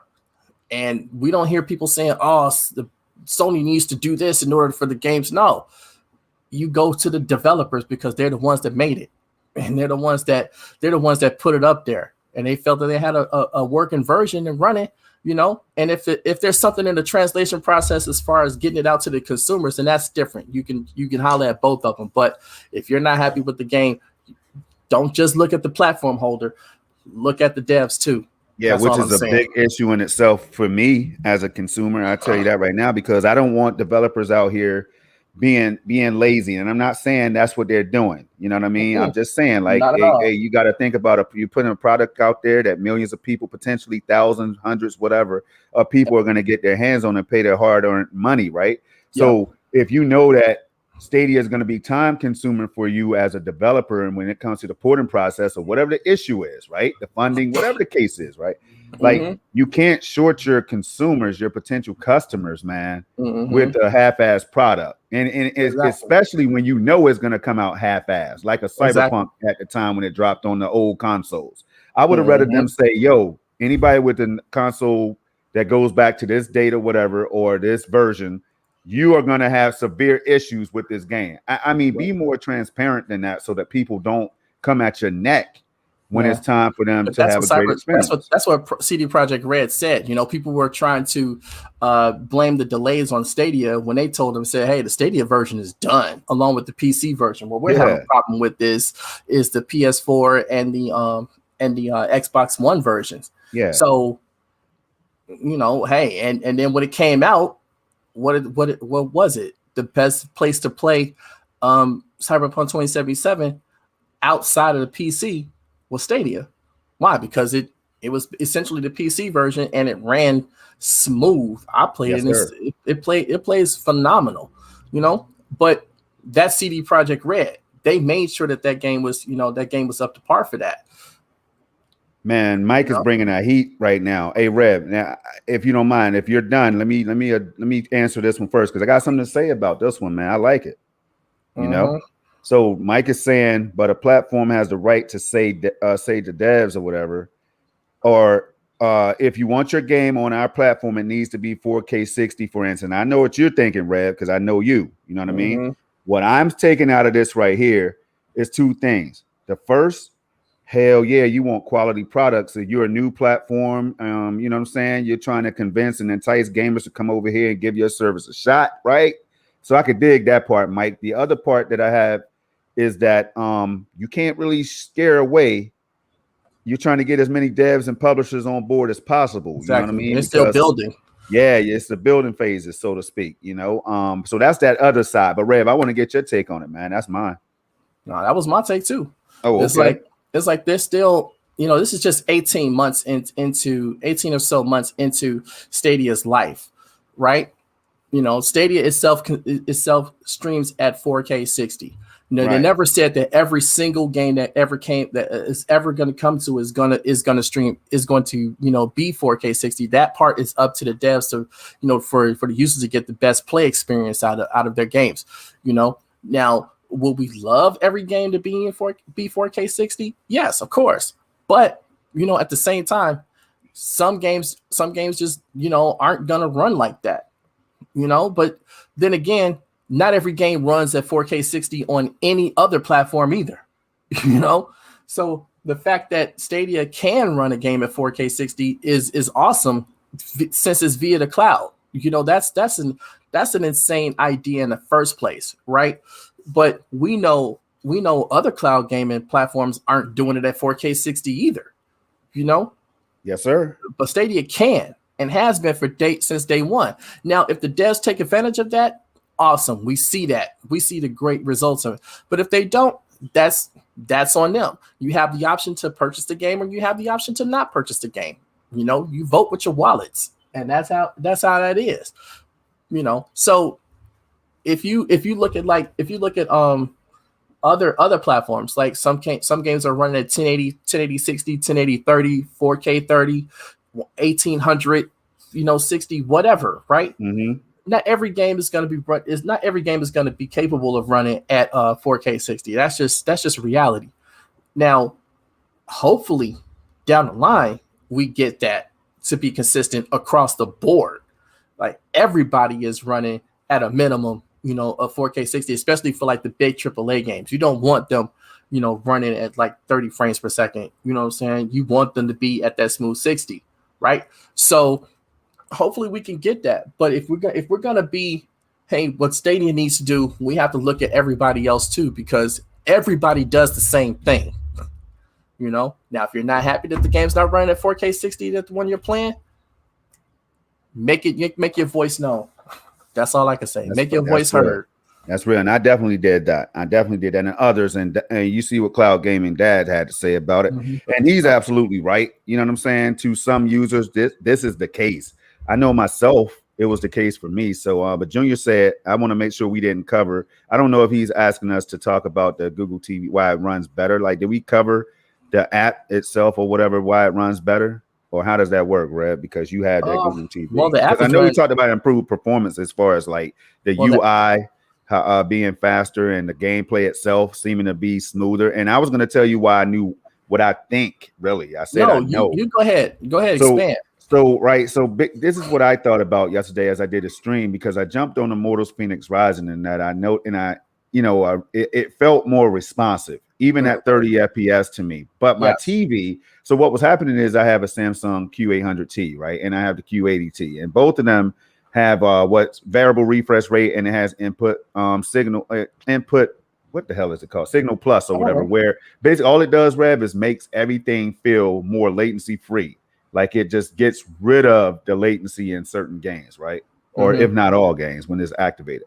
Now, so that's what I was feeling with the Immortals Phoenix Rising. That game is still 30 FPS. However, it still felt better to play.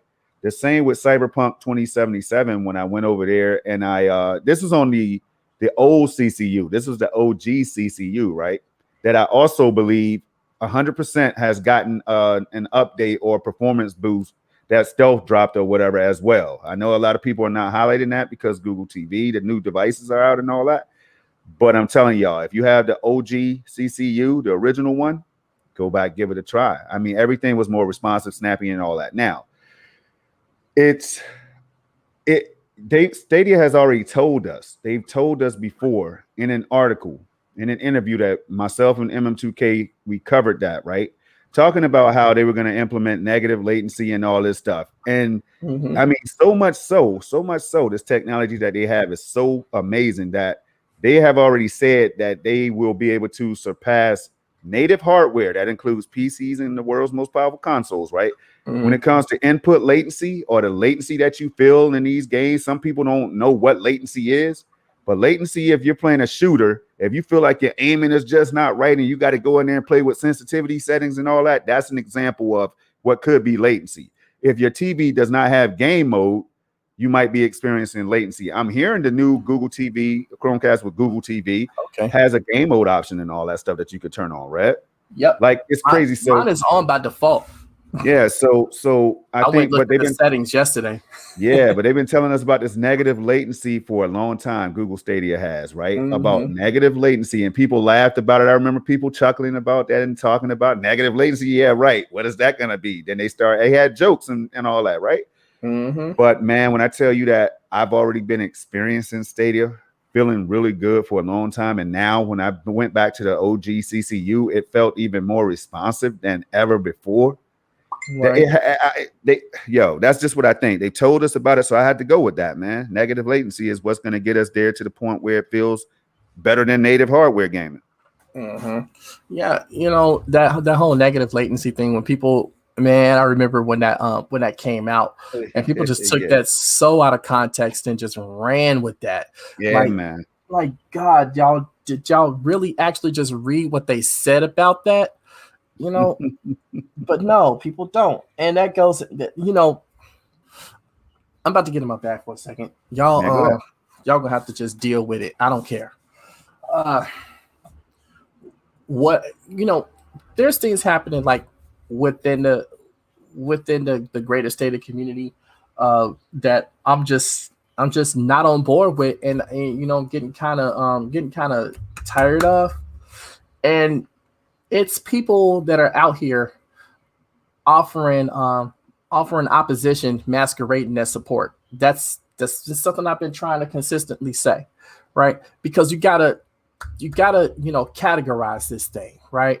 And you know, people can have their you know, their talking points about the, you know, the pros and the cons of what Stadia is, and that's fine. But it's like you make the cons seem like they're just these insurmountable things that can't be or haven't been addressed. You know, that's the thing that really upsets me, because like when you bring up talking points from like 2019, you know, and that's not to say about anybody in particular. This is a consistent thing that I've been seeing, right? And in a recent conversation that I had personally on Twitter that people can go to my Twitter feed and check out. You know, I was going at it with this guy and just knocking down all of these talking points that this guy had from 2 years ago, you know, that they need to strengthen their relationship with third parties. They need to make things easier and better for developers and this and the other. They need to show like, dude, that's exactly what they're doing. Like, and every time I brought this up, you know, and gave instances of this is what they're doing, and you know, he brought up SG&E, and we get it. SG&E was a big blow to the first party side of things. It had nothing to do with the rest of it. It was just to the first party side of things. And it sucks that people lost their jobs and all this stuff, you know, the things that happen. But they landed places, and their careers are still going to go further. And shouts out to them for being able to just find new work. And I hate the fact that people take that and say, oh, well, they took these people from Google. No, they didn't have jobs at all. So the fact that they found some other work, which is what they're supposed to do, they're not supposed to just sit at home now that they don't work for Google anymore, you know, is like, that narrative that these people try to put out there and just try to make this the dominant narrative is really doing a disservice, because like I said, you're offering opposition but masquerading it as support. Y'all don't sound supportive, and people are seeing right through that because of the consistency and the moves that they're making, the deals that they're making, like the AT&T deal, like the T-Mobile deal that they made last year, like like all the other deals that they've made, that with the TVs that they announced back in January, that later on this year we're going to have Stadia preloaded on these different TVs, LG and all in different Sonys and all of that, right? So it's like we're seeing the fruits of all of the work that they've been putting in. And people are just sitting here just scoffing at it like, that's nothing. Like, what do you mean that's nothing? These things are big moves that's going to be laying the foundation for what's to come. And this time last year, had all of these moves been made, right? This time last year, everybody that was all on Stadia at that time would have like a ton of content through YouTube and different places like that, and tweets and everything talking about it. And they wouldn't be talking about it in a manner that's nothing. They would be saying how big this is and all of this stuff. We have panel discussions and all kinds of stuff. But now, since a lot of those people have gone on, moved on to other things, all the moves that Stadia is doing now is just ho hum.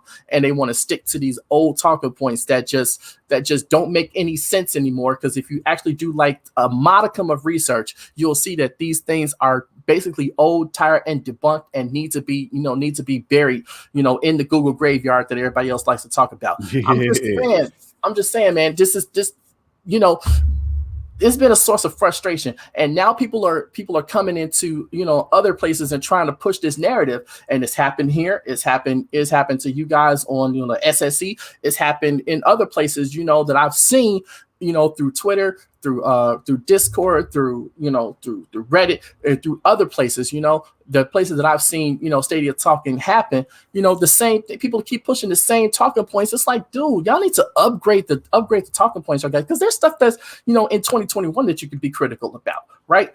And we talked about a lot of the things to be critical of, things that we could be critical over with Stadia. And we also talked about a lot of the positives too, right? So why are we sitting here still talking about something that happened before Stadia even launched? Well, like, why is that even a thing to even bring up? Who cares that they show that they have more teraflops than the Xbox One and the PS4? Who gives a crap about that? Nobody. There's nobody talking about that. Why? Because it's inconsistent with how they're marketing and how they're putting Stadia out now.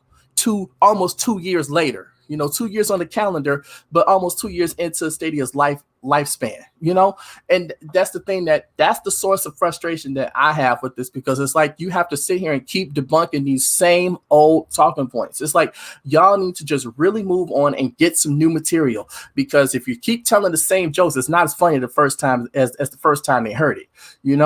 I mean, and I'm not talking about people that's outside the Stadia, bubble. Because those people, they don't know what they don't know until they get it in their hands, try it, and then they'll understand, right? I'm talking about where it's like people coming from inside, people that should know better, and people that should be more informed than how they sound. And it's just disappointing when you hear that. And I'm just sitting here like, man, like, did these people even bother? Like, did they even bother to read an article, read a blog post, read any tweets that's come out from people that's in the building that know? Like, because as I said yesterday, none of us are in the boardroom, none of us are in the break room, and none of us are even in the bathroom, So we don't know everything that's going on. All we're doing is just talking about what is. And that's what we should keep it. Talk about what is, positive, negative, factual, on the positive and negative side, whichever one, but don't push a narrative that isn't true. That's all I'm saying. And that's, that was your boy, the Stadia Revolution, in his bag. And y'all, man, that's not even really in your bag. I heard you in your bag before. So, that's just really calling it out like you see it, So here's the deal. Because Some I good could have really questions. got deep into that. Yeah, some good topics, some good questions and stuff are coming up in the chat, man. Keep those going, y'all. Share your opinions and all that stuff. I'm putting everything on the screen. You know what I'm saying? We don't shy away. Like I said, we like the what branch of the military, Red? We go to the chaos or whatever, man. We run to it, y'all. So here's the deal. Rev just broke down his thoughts on that, and I do back that. I do agree. I know where he's coming from. I've seen a lot of it myself over time, and I actually predicted that it would impact the community. And now, hey, man, the community is a fraction of what it used to be. It's still strong. It's still strong. It's still you know, strong. dope and everything. But there are some shakeups that happen, some dynamics that change. You know what's happened though? What's up? You know, the people that turned into naysayers and doomsayers have been replaced by people that were actually supporting it, because as that turnover happened, more and more people started coming into it.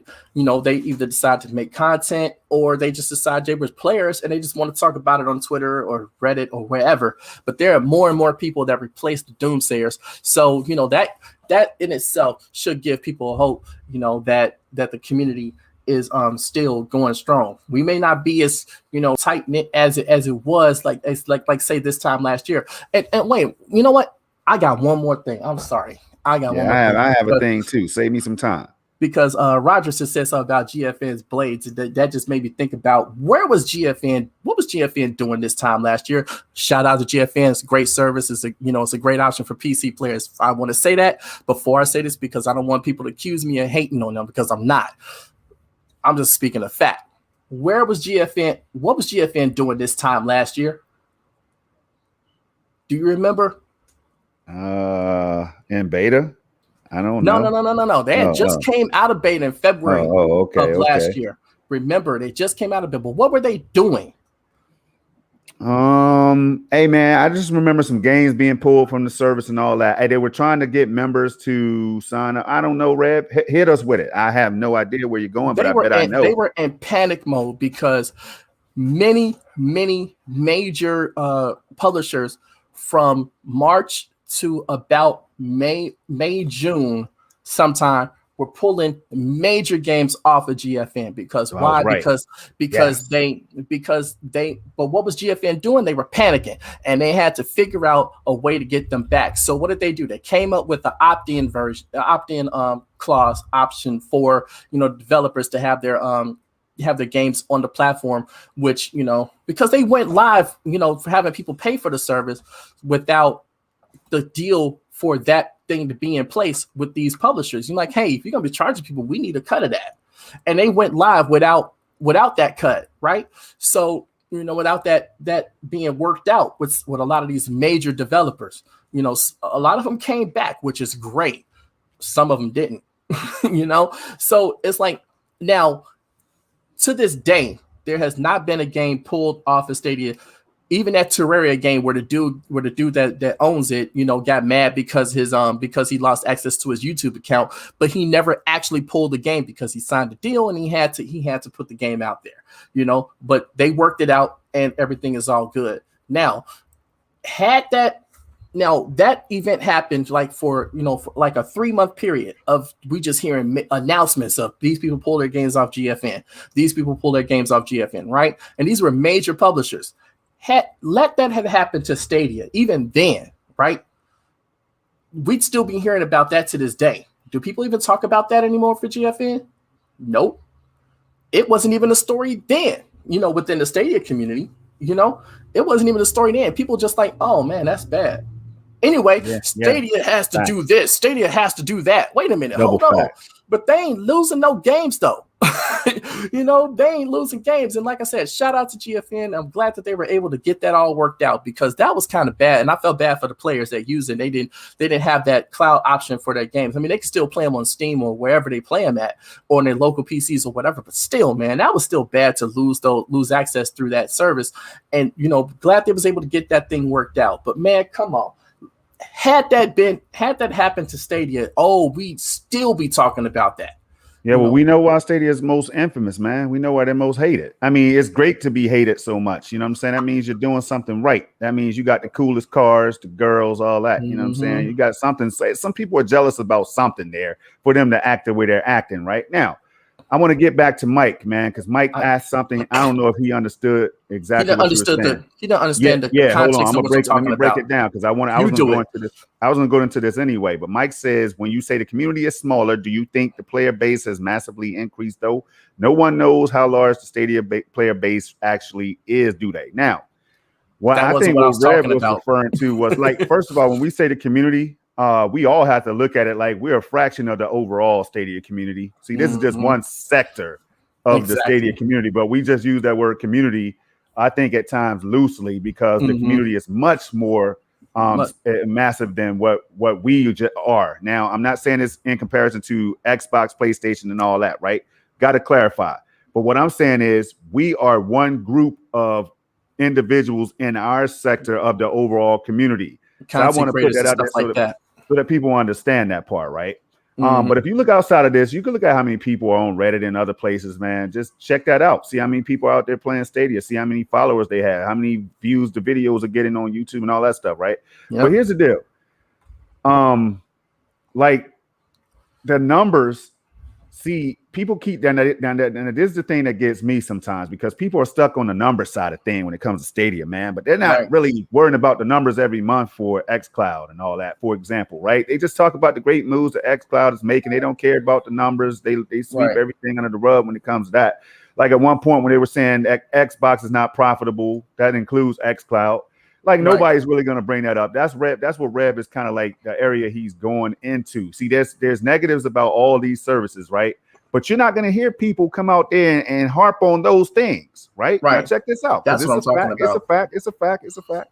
You're not going to hear them always harping on how, you know, the things that happen, like games are still being promised on the Xbox side of things. PlayStation still has, you know, they could do better when it comes to PS Now than 1080p and stuff like that, or whatever the case is. But see, the PlayStation gamers don't really come at Stadia as hard as Xbox, so that's why we keep mentioning Xbox, because which I don't even understand. Now Xbox are the ones that really come out and they heavily attack Stadia.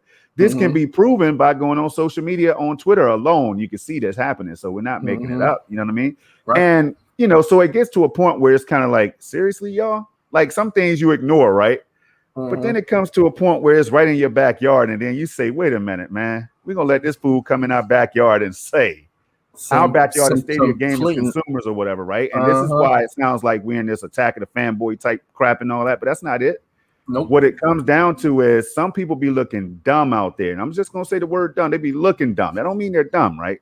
Yep. They could be, but they be looking dumb and sounding dumb out there when it comes to certain things about Stadia. Like they keep bringing up the old stuff, rehashing all this stuff. Stadia is dead. Hey, why is Stadia dead, bro?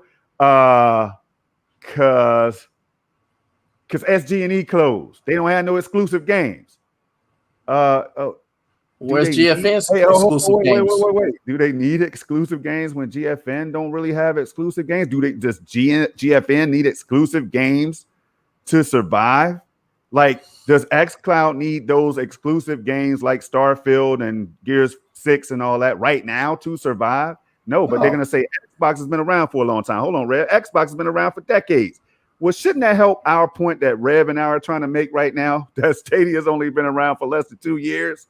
So this is what Rev and I, when we get in that bag, this is the reason why, so to speak, man. It's because people be sounding flat out crazy out here, man. Like crazy. But wait. Shout out to Xbox because they're going to celebrate 20 years on November 15th, I think it is. You know, I was in line day one for that. So there's no hate there. Yeah, no hate. I have, man. Y'all know, hey, all the people that tune into the content frequently, y'all know I play everything. Check out Project Storm's YouTube channel, subscribe, hit Stadia Revolution up, subscribe to the channels, y'all. You know what I'm saying? We do more than just these podcasts. But one thing I do is I play everywhere. Series X, I have it right here, right on the right side of my 8K TV that I bought for gaming. So these are just examples. When we talk about it, we could back it up. You know what I'm saying? So the other people who are hating, a lot of them are just joining in on the doom and gloom side of things, man. But they look weird. I'm not gonna lie, they look real weird. Like Rev said, the first time you said, "Damn, I got a chuckle out of that one." That was a good one. But bro, you're gonna keep using the same lines, the same dialogue in every event. Every time you get on stage, you're gonna say the same thing. I mean, you got to bring something to the table. You got to pick that controller up and play Stadia, Play it in every form or fashion. Ethernet, play it on your laptop, different devices or whatever. Show the people what you're talking about that makes it so bad. They're not going to do that though. But anyway, we're going to move on, Reb. Let's move on, man. We still got some a show to do. Yep. So and I hope that just kind of like gives a little bit more context. But one last thing to his point to his question that he asked. I wasn't talking about the player base like at all. That was something that has nothing to do with the player base. If it's grown or if it's shrunk or anything like that, that wasn't the thing that I was mentioning. It's just an inconsistency within people that I'm seeing in the conversations that we're having and the narratives that's being pushed. That's what I'm going on. That's what I'm going off on. Not about how many players, because like I said, we don't know the numbers, and I personally don't care to know. It's not something that keeps me up at night. I don't really give a crap, really. As long as I push that S button and it works, that's the only thing I care about. Now, will it grow? Of course it will. We're just talking about how they've laid the groundwork for that to happen. They just put this thing in front of an additional 30 million people overnight, bringing that total that they have of just Chromecasts available to where they can play Stadia on their TV to 80 million. That's a reach of 80 million people, not to mention the 1.7 billion that you guys mentioned yesterday. You can talk about that. But I'm saying they just made, with just the Chromecast alone, not to mention the NVIDIA Shield TVs and the laptops and the Chromebooks and the tablets and everything that's going to come preloaded with it. They just put it in front of an additional 30 million people where there's now 80 million people that have access to it, should they choose to use it. Now, will they get all of those people? Of course not. Nobody does that. But they can still get a percentage, and any percentage that they get of that is a win because it's still new. Yeah. Now, it's time to go back to my homie, man. Aminor is in the building. Aminor is saying Stadia needs exclusive games. Well, let me tell you why Stadia don't necessarily need exclusive games. That's why they no longer have SG&E.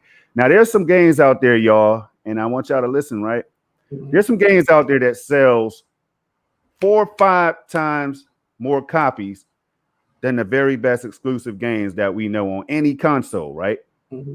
Now, maybe the Switch has been hitting some crazy numbers, like but we're not talking about the Switch, because the Switch players don't come at cloud gamers from what I've seen, right? But here's the thing: doing their own thing. Switch gamers are cool. They're enjoying their exclusives, and they do what they do over in Nintendo land, and they have a good time. But here's the thing, man: when you have all these third-party games that make up, I would assume, I'm just going to keep it on the low end, low balling, and say make up over 85% of the games that we are playing that's available out here, right, Aminor? Mm-hmm. I want y'all to listen to this now. At least you can go down to 65 if you want, 75, whatever the case is, right? But the third-party games make up the majority of the games that people actually play worldwide on the planet Earth, right? If Call of Duty and other games are out here selling multi-millions, GTA games and all that stuff, man, I'm just naming a few. You can even go down to Apex Legends and stuff like that, right?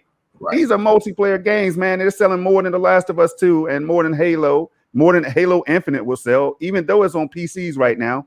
It's not going to touch GTA and all that as far as sales go, because a lot of people are going to jump into that free-to-play multiplayer, right?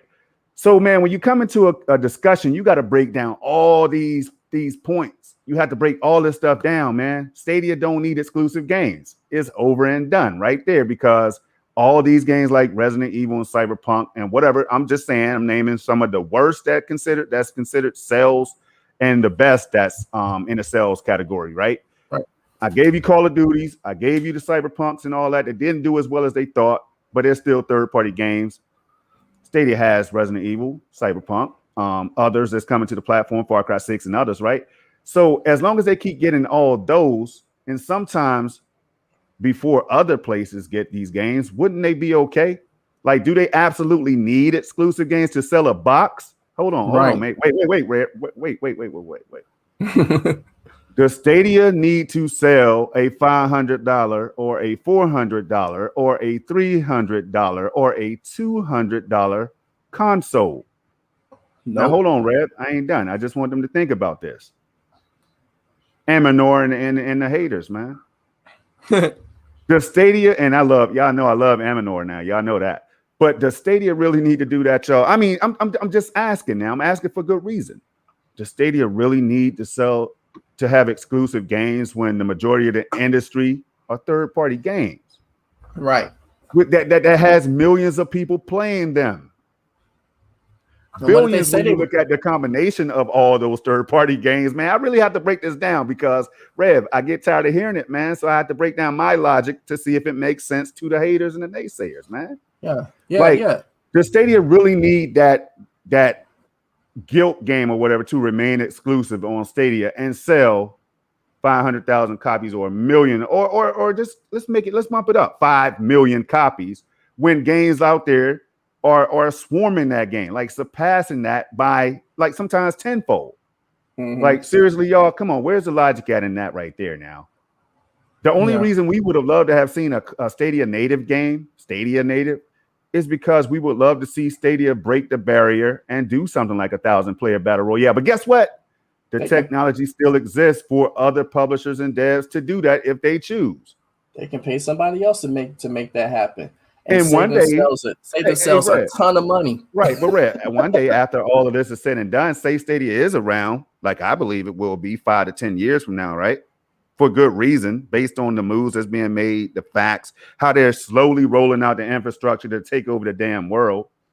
Like, this is why I believe what I believe. Now, you can argue with that if you want to, but look, in 5 to 10 years, Stadia could always revisit a first-party studio because then they would have already established trust with developers, publishers. They would have stole some games. The technology would have advanced to the point where it's no longer feasible to ignore what Stadia and cloud gaming as a whole would offer.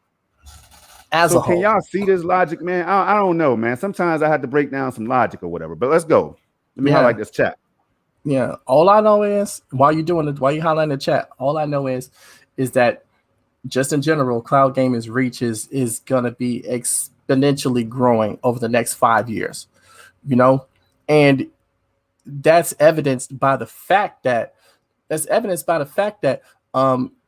you have major gaming companies investing in it, teaming up to invest in it. You have companies that are not even involved in gaming like at all getting into it.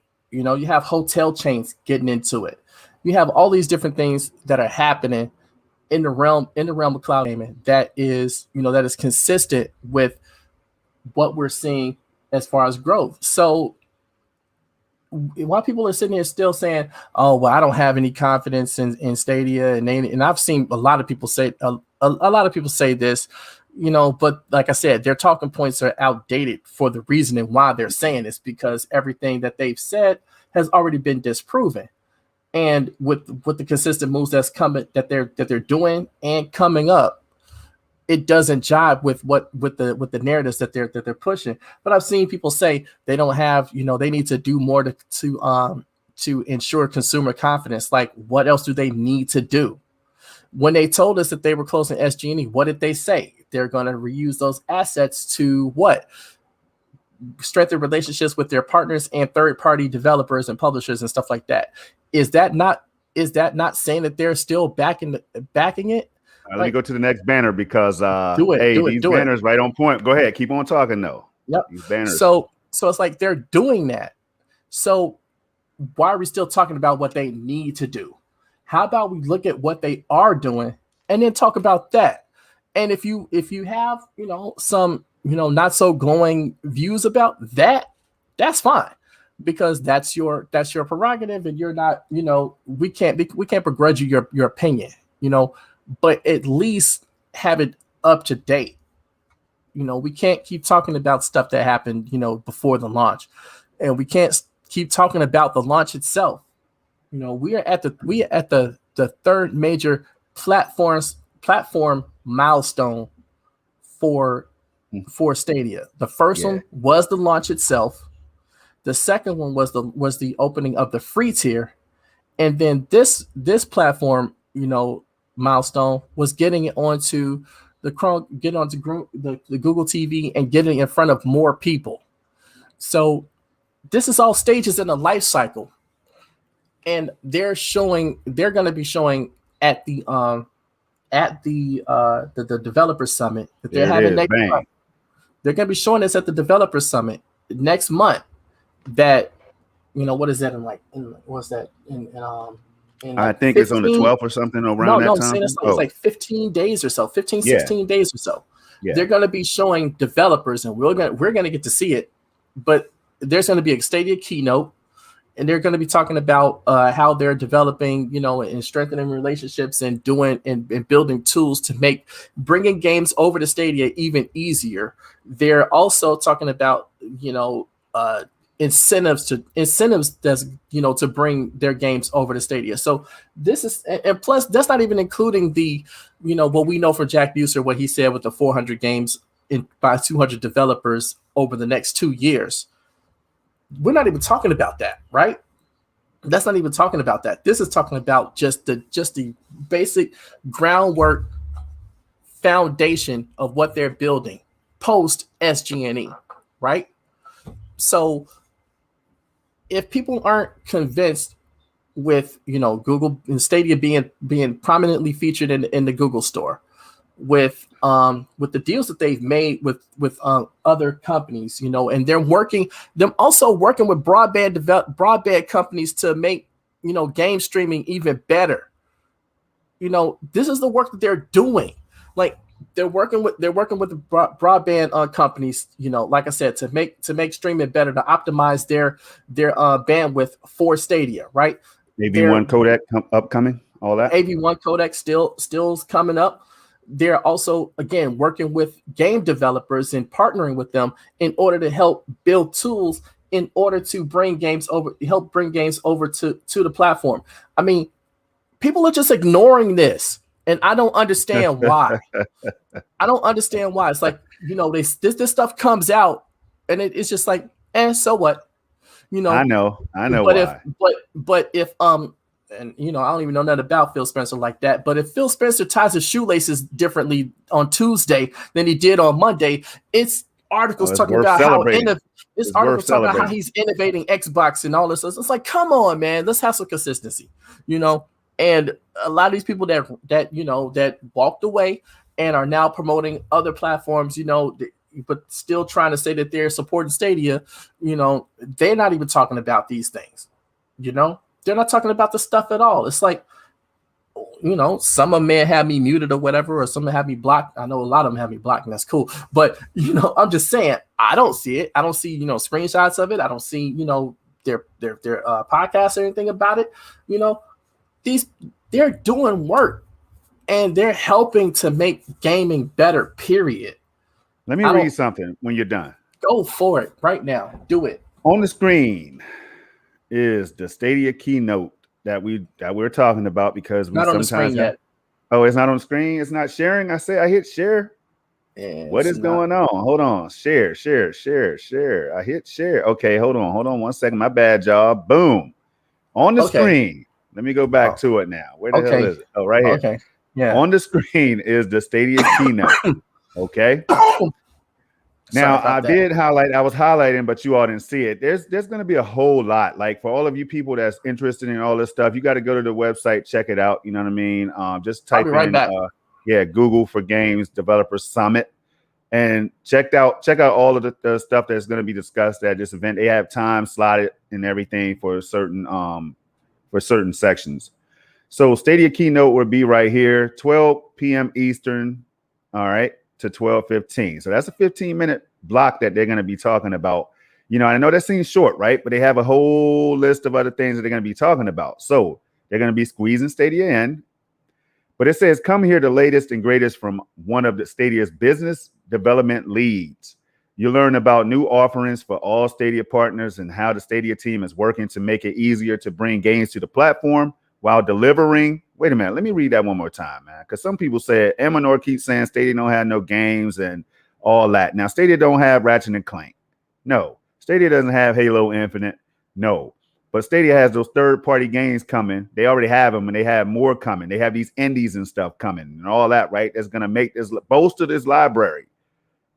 And then, give us more games to play in the coming years, right? So it says, come here, the latest and greatest from one of Stadia's business development leads, right? You'll learn about new offerings for all Stadia partners and how the Stadia team is working to make it easier to bring games to the platform while delivering new ways to maximize the return on launching Stadia titles. So that right there shows that, yes, Stadia is in motion. They have things set up for these developers. They've already told us this, though, and they keep hammering down on that part, that they have developers already on board. I mean, man, look, we don't have to go over this over and over and over, do we? They have moves that's being made, man. They have roadmaps and everything set up. All we have to do is open our eyes, and it's right there to smack you in the face. Not the dreaded roadmap. Hey, look, but wait, Rev. We keep talking about the search bar and all that, right? But people don't use the search bars that they have available to research what's going on with Stadia. How about that? Man, I mean, seriously, y'all. I know that sounds kind of harsh, but that's reality. You heard? Like, that's reality right there. So let me get back to this chat, man. But wait. Like before Stadia launched, right? The thing I would do, like I was at work, I have a tab open. I just, on Google, I would just put in Stadia news and search, right? And I would check out every article that came up. That's how I figured out The Verge was on some BS. That's how I figured out Kotaku was on some BS. That's how I figured out that IGN was on some BS, And we already talked about that. We showed what the deal was with that.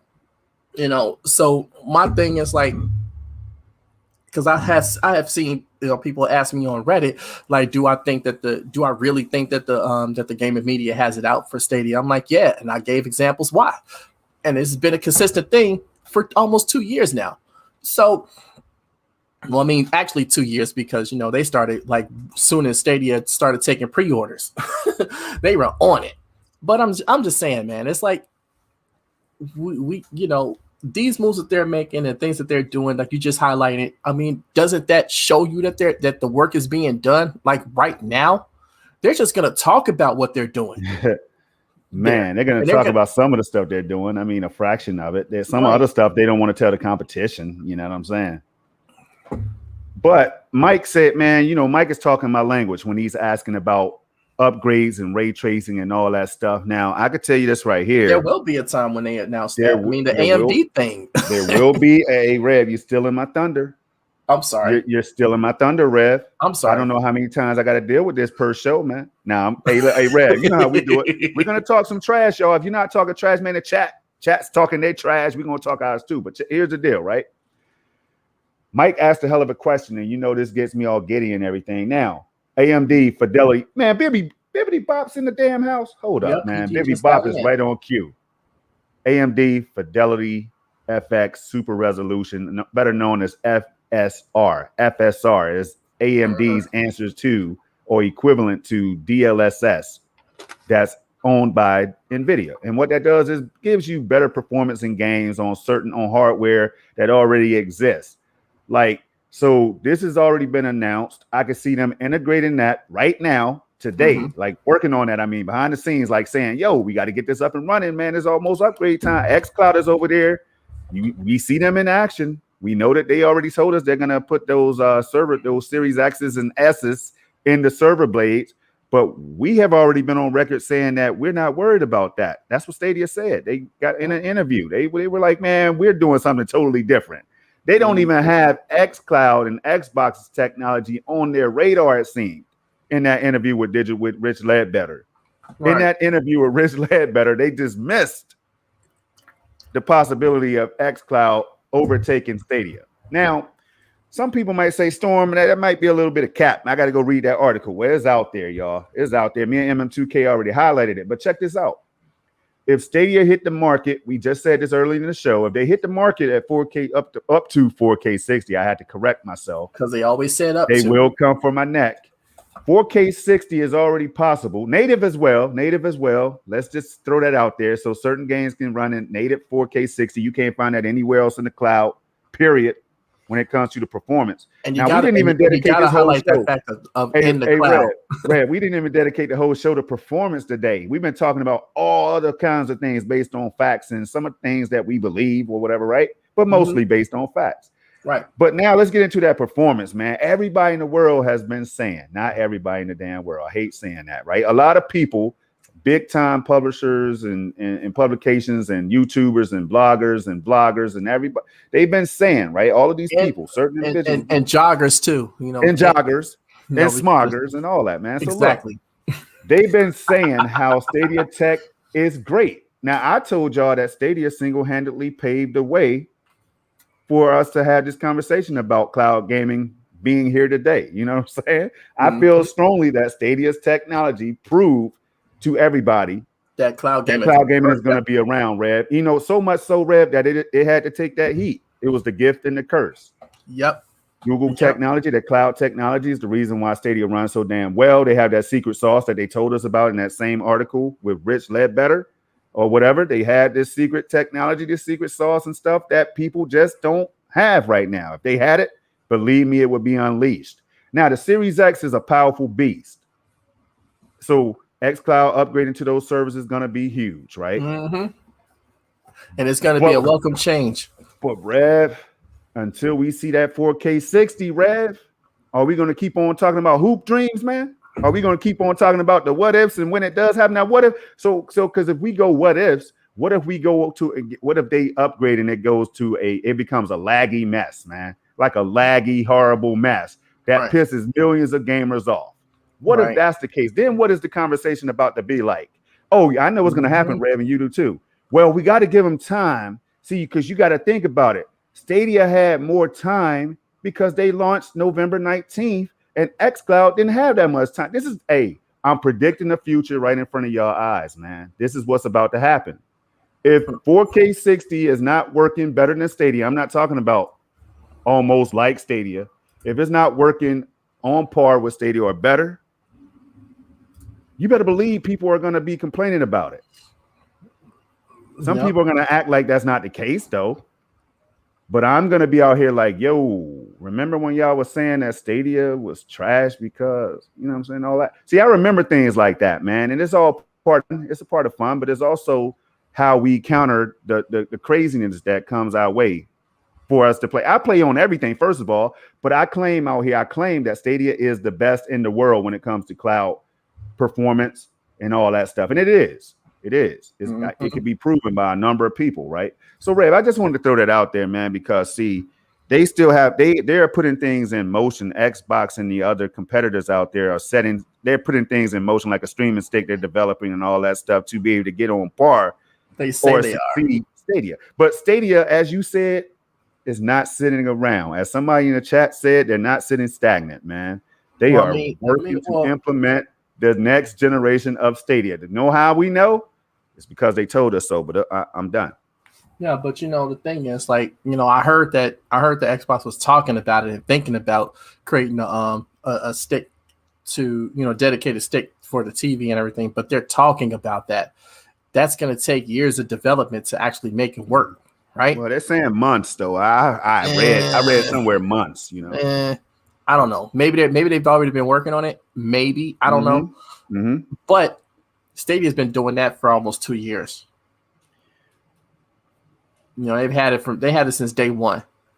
So, I'm just saying, it's like everybody went crazy when Microsoft said that. Yeah, of course, this is good. But come on, man, let's not act like, okay, let me put it this way. I've seen articles that talked about that made it seem like there was no one else having some sort of dongle thing or whatever to put on the back of the TV, like, hello, Stadia exists. Hello, Luna exists. They did it.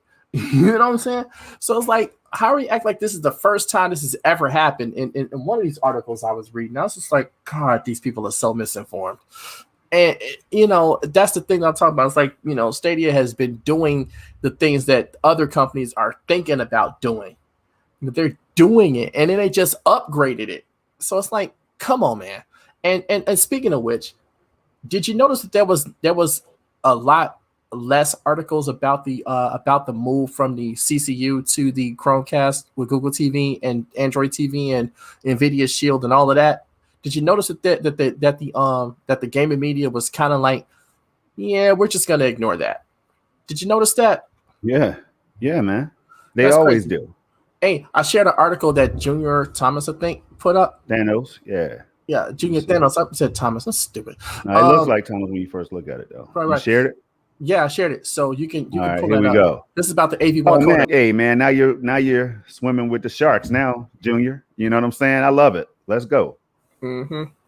So so this is talking about this is from March though, in March of this year, but still, they're talking about Google Chrome on desktop is shipping an AV1 codec, AV1 encoder to improve video conferencing. Now that's video conferencing, and but that's it's also it's relevant yeah. because this is just the first wave.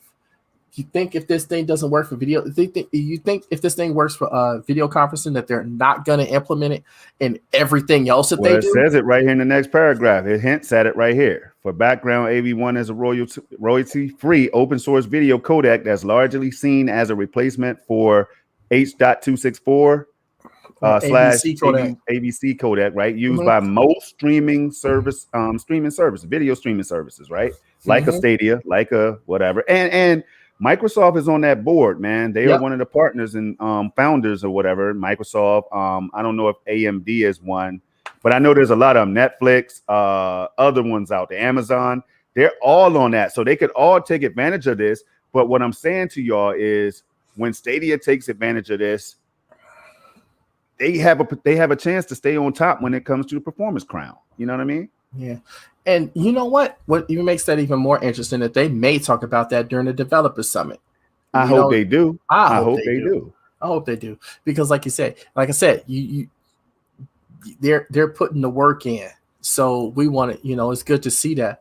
But this is the thing. It said it claims to offer better compression efficiency and improved visual quality than its predecessor VP9, which is what Stadia uses right now. Yep. As well as H.264 and H.265 codecs. Content encoded in AV1 generally maintains higher quality at a smaller file size compared to content encoded in H.264. So what does that mean? That means it takes less bandwidth. This is what I've been saying. To run video through AV1 as opposed to VP9 or these other two codecs. So what is that going to do? That's going to decrease your data consumption when you're streaming at high quality, like say 4K with HDR turned on. Right now we were talking about this, right? It gives you like 20 gigabytes per hour. Now, if you had data caps, that's a lot, right? For me, I don't have any data caps, so I don't worry about that. So I just play Stadia like I'm playing a console. Me too, man. And it's so crazy, Rev. I think if we did have data caps, we would still play. We would just monitor that boundary every month, though. You know what I'm saying? Like, how much Stadia can I play this month? Damn, man, I'm already at 700 gigs. Okay, let me just chill. But I mean, so a lot of people do have to face that reality, though, Rev. Like I was saying, shout out to Rome Rush, man. I brought that up in that discussion with him as a PlayStation gamer, but I was also like, Rome, imagine PS now taking advantage of technology or streaming tech like AV1 and all that stuff, man. Like, and then delivering exclusive games. And I was talking to Snow Bunny Gaming, my sister right here at PNTS Network, y'all, talking to her about Nintendo. What if Nintendo decided, hey, y'all thought we were playing around, right? We told y'all we had games on the cloud. We gave y'all control and whatever else to try out there in the cloud, Hitman or whatever the case. But here's our whole library, bang, overnight, bang, with NVIDIA DLSS and AV1 and all that. See, y'all got to understand, man, we got to start thinking like outside of the box or the triangle. You know what I mean? This is craziness, man. Let me end the sharing real quick. Did you already end it? Okay. Yep, I did. So it's craziness when you think about it, y'all. But I've been talking about this AV1 codec, and I'm glad that who was it? Junior brought that up, man. I'm glad he shared that, because these are the secrets that we keep talking about, me and MM2K, so heavily, right? Like, this is why we get excited about the future, while others are out there like, well, where's Stadia going to be in 6 months to a year, man? I'm like, yo, ho. They're gonna be what is Stadia going to do with these next generation consoles when they drop? Wait a minute. Wait. Stadia has a plan. You know how we know? Because they already told us. Y'all just didn't pay attention to it. But we try to share it on podcasts every week. But some people still turn their head. They put their hands over their ears, take their headsets off, throw them in the trash, whatever they do, man. I don't know, Rap. That's because it doesn't fit their narratives. It doesn't, and that's cool. That Stadia is not for everybody. Google knows this, but Google also knows that there's enough room in the cloud.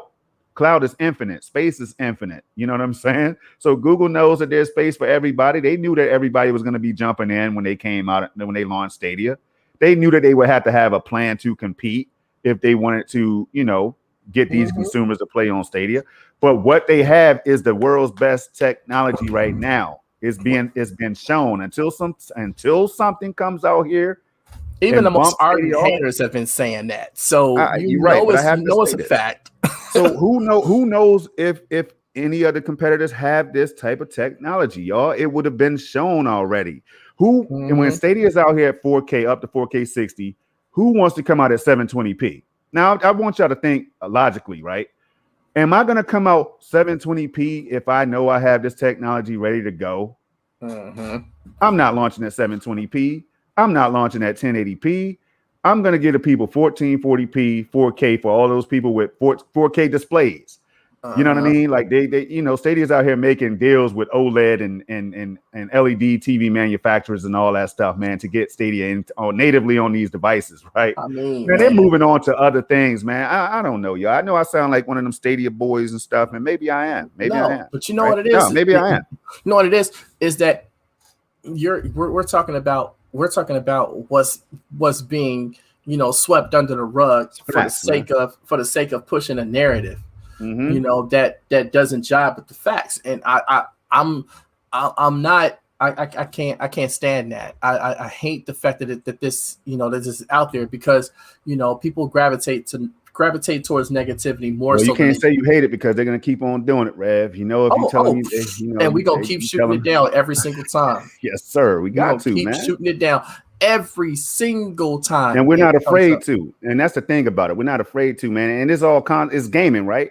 But at the end of the day, there's still people that can affect what we love to do. They can impact it, as we see. The hate for Stadia came from those up there that said this is a threat to the way I game. Right. Kill it off. And millions of people listen, obviously. Yeah. They obviously listen. So this is why we have to have our discourses. Our discussions and voice our opinions and stuff. The only threat to the way people game is their own choices. That's it. If you still choose to use a console, use the console. If you still choose to use the PC, use the PC. If you choose to move towards cloud gaming, no matter where you do it at, do that. Right. There's nothing that tells you that you have to choose one way or the other. There's no, like I said before, this is not an either or thing. This is an option. These are options, and options are good. Options are good for consumers because now consumer choice is more prominent. And if you give them a compelling reason, to buy into your ecosystem or whatever it is you're doing, then you're winning. Each single individual that gets on Stadia and tries it and realizes that this thing is magic and it works and it's awesome, that's a win. Anytime that anybody gets on any other platform, and realize that these things are awesome and they work and it's great and they have fun with it, that's a win. I want people to focus on this, Rev. I want y'all to hear my brother Rev. It's a win, man. It's a win. That's the only thing that we really should be concerned with. If we want people to, try it out, get out there and get people, use your invites, use your invite codes to do that. Because why? Because you get like for Stadia, if you get one person right now until August 31st, what's happening? You get one person to try it, you get a month free, right? When they get a month, they get 2 months, you get 1 month, right? If you get two people to join in on Stadia, you know what happens? You get a free customized avatar exclusive that nobody else gets until they get 2 people in, and then on top of that, if you get 3 people right now until August 31st, if you didn't get the Chromecast 50% offer, you get 3 people to join Stadia, you get the Stadia controller for 50% off. That's from now until August 31st. So there's no reason why you shouldn't be out there, attempting to bring people over. I don't care if you just post if you just post it up on your Facebook page, your Twitter, your referral code or whatever, the referral link. Do that. I mean, there's nothing stopping you from doing that, man. This is just, it's an option, right? And that's all it is. And I'll keep going over that because that is a fact. It's an option, and we all have the best options for gaming in the entire history, in the existence of gaming right now that we've ever had. I mean, yeah. God, it's beautiful, man. God, if you look at where we started in gaming and how we're doing,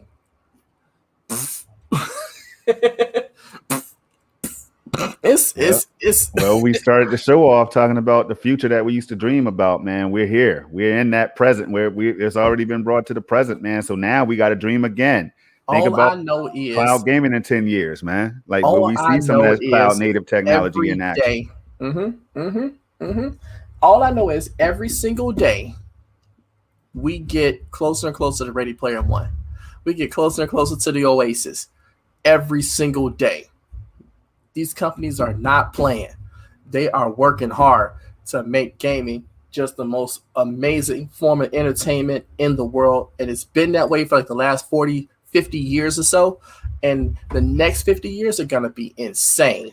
So, hey, let me highlight this real quick, Red. So Junior's out here. Thank you, Junior. Hey, you're telling people a part of my secret of how I was able to hit this 8K 120, man. I think it's finally it's time to go ahead and share a little bit. I'm not gonna share everything because MM2K told me don't do it, Storm, and I always tell him not to do it. But Junior Thanos right here, I've been saying this, y'all. I've been saying it over and over and over. That the AV1 codec is in so many places like Netflix, Disney Plus, and Apple TV and all that stuff right there, y'all. Like they're all already using this technology. But Junior right here, man, he's one of the first people I seen drop this right here because I also said that it was in Chrome 91 and all that, or Chrome 90. And I'm also on Chrome 91. I use the Chrome beta and all that stuff, right? So I'm trying to tell y'all that secretly, maybe we're already taking advantage of this streaming technology. It just hasn't been actually implemented into where you could change the setting to AV1 or whatever. But maybe there's already something going on. Now you can. There's also the secret sauce that I will tell y'all about a little bit later. If nobody figures it out, I'll be able to tell y'all exactly how I was able to hit 8K 120 on my desktop and stuff, right? And how Stadia is going to hit 8K 120 is all through this. It's all through what Junior is talking about right now. Yes, that's sir. all. There's no real big secret other than, of course, the hardware is going to have to be upgraded and all that stuff too. But come on, man, we're already there. They already had that stuff in the pipes, down the pipes already, man. They just ready to unleash it on the people probably next year, 2 years from now, 3, 4, 5, I don't know. But I think it's coming sooner rather than later because all these companies are already on board with AV1 and they've been using it already. I watch AV1 encoded videos on my 8K display every day. Every day, AV1. You can go to Stats for Nerds. You can go to Stats for Nerds or whatever, and it'll show you VP9, AV1, and all that. They have AV1 8K videos that you could watch right now.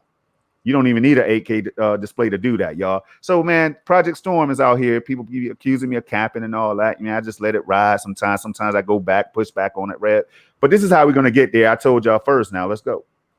Yeah, Mike. I'm glad you highlighted this because I want to. You know what? I completely agree with this. This is the thing. I buy Blu-rays when I absolutely have to. Other than that, I will buy digital copies and play it that way. The next, I did just get Pirates of the Caribbean, Dead Men Tell No Tales, but I got that free from Disney. So. Because I had a bunch of movie reward points that I wasn't using, so I just used it on that. But the next Blu-ray that I'm gonna get is the Zack Snyder cut for Justice League, but that's gonna come with a digital copy too, so I'm gonna load that up. But I want that steel book. That's how you get me to buy one. I'm a steel book I'm a steel book, I love them. So Yeah, hey, Aminor said that he used Blu-ray. I heard that PS5 has a great Blu-ray player. I heard it's better than the Series X. Somebody was just talking about that. I forgot where I heard it, but some people, they're still out there 4K Blu-rays and all that stuff, man. They actually look good on 8K displays too, from my research. So yeah, man. So people are still using them like they're still using CDs and all that, So I'm sure somebody's playing an 8-track cassette player somewhere, So it's all about weird though. What's up? Since because I feel like we're almost in wrap-up mode. Yeah, we are. But let me tell you something that's been happening for a while that I haven't seen people talking about, unless you're like involved in the music industry. Mm-hmm. Like I was involved in the music industry, so I kind of still keep up to date with certain things. But let me tell you something. When I was in school about, what was that, 5 years ago? I want to say 5 years ago. Yeah. I was in school for audio engineering, right? That means I'm trained to work behind the big boards at the recording studios and stuff like that, using all the compressors, the reverb machines, and all that stuff. I know how to do all of that, right? I know how to do it in hardware. I know how to do it in software. I know how to wire microphones. I know how to, mic up a band, mic up a drum set, do live sound, set it up and break down lights and all that stuff. I know how to do that, right? So that's something that people don't know about me, but I do, right? And I have the degree on my wall to prove so. Now, I know. I already know you did it. Right. So I keep up to date with certain things. Let me tell you something. We talk about this physical hardware thing, right? CDs have gone the way of the dodo bird, right? But you know what actually replaced it was what was outselling it even today? Can you tell me? Not cassette tapes. No, cassette tapes are coming back though, but not cassette tapes. Let me one more try. Not. It ain't digital. It ain't digital downloads either. Oh man. I see. I don't know. I have no idea, man. Okay. Well, one is streaming, but I'm talking about something physical. Right. Vinyl records. Oh man, that's why the hell didn't I think of that? Of course. Vinyl records have been outselling CDs for like the last 7 years. Mm-hmm. Consistently. That's why you see these stores restocking vinyl records like Best Buy, like Guitar Center, and record stores popping up all over the place. Vinyl records are outselling CDs at a rate faster than what CDs were outselling vinyl records back when CDs first came out. Gandara got it right. Gandara knows what he's talking about. And I'm gonna tell you this. I had a vinyl collection. What was that? About 7 years ago. There was about 400 records. I had about 30 CDs. Damn, they all got it right. Damn. They know. I mean, there's articles written about that. Y'all can look it up. There's articles written about this, and I'm telling you, I had some amazing records, dude, and I had to sell them because of life situations at the time. But my record collection was insane, and I would go over other people's cribs, and their record collection was insane. There was a record store, a vinyl record pressing store, right? Company that went out of business in like the 90s. In mid 2000s, they started pressing records again. And the rate that they were pressing records was, and this is in Chicago, the rate that they were pressing records was faster than what they had previously done 10 years ago. I can believe it. So what does that have to do with what we're talking about right now?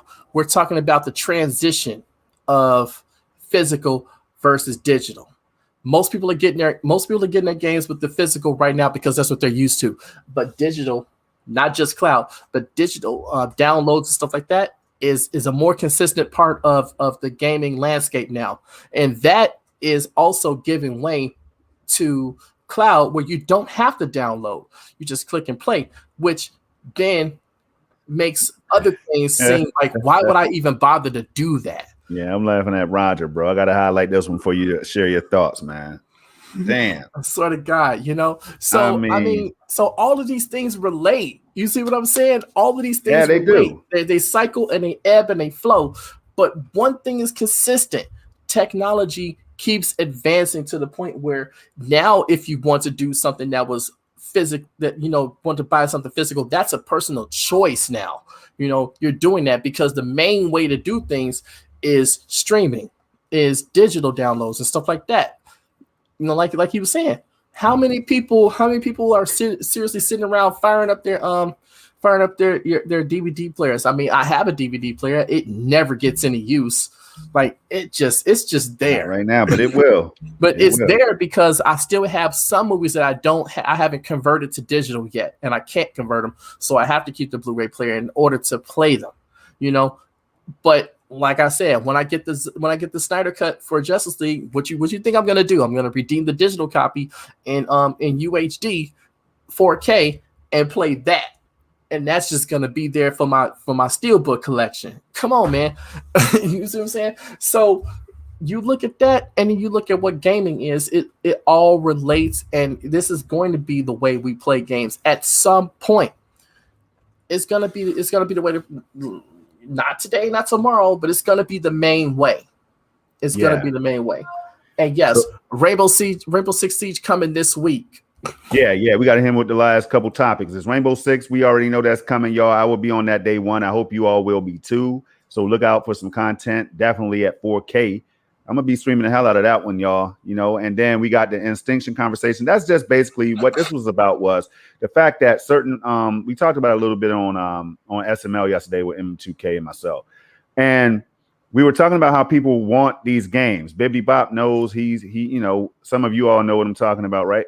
But some people want certain games on Stadia, and I think the Instinction conversation that happened, and I had to find it, but because Twitter, it might finally be back up, but because Twitter was down, I won't be able to pull the damn tweet and get a person credit that actually reached out to the developer. So if y'all know who that was, let me know, man. But basically, this individual asked the developer, like nice and respectful and everything, like, hey, we heard y'all talking about this, blah, blah, blah. Is there a chance that we can get Instinction on Stadia? The developer was like, yo, if we get enough interest or whatever, we'll look into it. It was that simple. And then it went from there to the point where I think now the game is on track to come to Stadia. If not, it might be in the future or whenever it comes. But I know that there was some discussion, and I saw somewhere that the game will be coming to Stadia, or there's a very good chance it will be coming, or whatever the case was. So look, on that note right there, I think it said it is coming. Oh, yeah. Well, it's on the way then. It's on the way. So on that note, though, y'all, we're going to go into the closing remarks, and we appreciate this chat. Y'all, you guys are crazy, man. We love it. I'm telling y'all, had me working today. Twitter was down, so it threw me off my game in the middle of the show or whatever. But look, it is what it is. See, we got that Borderlands. That Borderlands event coming up. I do want to check that out, but I want to go out here and take a little break first because we've been on the screen for a long time. So I'm going to give y'all time to take a break. Me and Red will be around. Red, where can the people find us next weekend, man? We will be on my channel, which is the Stadia Revolution on YouTube. I dropped the link in the chat. I can drop it again. You guys go over there and subscribe. I want to make one small announcement. Go ahead. We do have the Stadia blog post coming up this Tuesday, and then in this one they're going to announce the June Pro games. And I want to tell you guys, and when they y'all can thank me for the pro games, because July 1st is my birthday, and those pro games are going to drop on July 1st. So that's my birthday present to all of y'all. It's all on me. Y'all can have the free games on me. It's all good. Free games on Red, you know what I'm saying? Google Stadia. I would get at him if I were y'all, but it is what it is. Red said it's his birthday, man. We can't argue with him. So you guys, we're gonna be doing some heavy gaming. We're doing some heavy gaming this Thursday, and I can't wait to see what they announce. Even if it's not the biggest and baddest games, I just want to see what they're gonna do. What they're gonna do this month, coming up, and then also, you guys, I just want to tell you guys, I was watching one of my favorite YouTubers yesterday, and I'm gonna tell you, this guy wasn't my favorite at the beginning, but consistently watching his reaction videos, he became that, right? And he just passed 3 million subs, and it's a young black man. I just gotta appreciate the fact that he's doing that. He's hustling. His grind is real, right? And he's documenting everything on his YouTube channel. The things that's happened to him since he became successful at this, right? But yesterday he put up a video and he made a clickbait title, and I really appreciate the clickbait title. But what he said, the purpose of the video was to thank everybody that supported him, right? Just because, not because there was some sort of event that happened or anything like that. Just because it's like, it's good to take a step back and think about where you come from and where you are, right? So what I want to say is, each and every single one of y'all, and I know Project Storm is going to agree with this, we want to thank each and every one of y'all for supporting this venture that we're doing, because you guys have been amazing, you guys have been consistent, and you guys have been growing with us. And this is the reason why we do it. We do it for you guys. We do it to interact with you guys, and to do and to just have a fun on a Sunday with the community. And you guys are awesome. And I wanted to say thank you for everything. And we're gonna keep doing this. And you got anything you want to add to that? Yeah, I want to say this, man. Keep bringing Mike and everybody in this damn chat, man. Look, Mike Roth or whatever, man. Hey, bring those real discussions every time you all are around me, please. You have my full permission to keep it real. Please keep it real, y'all, because if we didn't keep it real out here, y'all, I wouldn't do this, man. That's a fact. Like, if we wasn't allowed to keep it real at PNTS Network with MM2K and all of us together doing our thing, man, I wouldn't be there. Like, if we can't have real conversations, that's why we're never going to shun away what you guys are saying, unless it's something that's abusive or just straight up crazy. Then you might get your feelings hurt. But at the end of the day, y'all, this is an open platform, and all of our shows are kind of like this way. You know what I mean? We do SML with live calls, so you all can call in by dialing the number. Like, we can't screen the live callers. We don't know who the hell is calling. We don't know what you're going to say, but we trust you all to do that, because that's how much we care about your voices and all that, man. But today was another good example of what man, Rev, you said it all, bro. I don't know what the hell. I get tongue tied, man. Look, keep showing support, people. We're going to keep bringing y'all the damn shows. We're going to keep engaging, like letting you all are the damn show. You know what I'm saying? In the future, maybe we'll be able to hook up a Google Meet or something like that, where we all could just come in here and lounge or whatever, right? You know what I'm saying? Like, that's what I'm talking about. So until the next one, y'all, we got to take a little break and get ready to support this Borderlands movement that they got going on and all that good stuff. But look, until the next one, 3 things I need y'all to do. Keep it safe, keep it positive, and keep it gaming. Me and Stadia Revolution is out. The Revolutionary Storm. Cue the music, Red. Holla at y'all later. That's the music, because we damn sure ain't got none yet. But look, man, it was fun, y'all. I appreciate you. Peace. Peace out, y'all.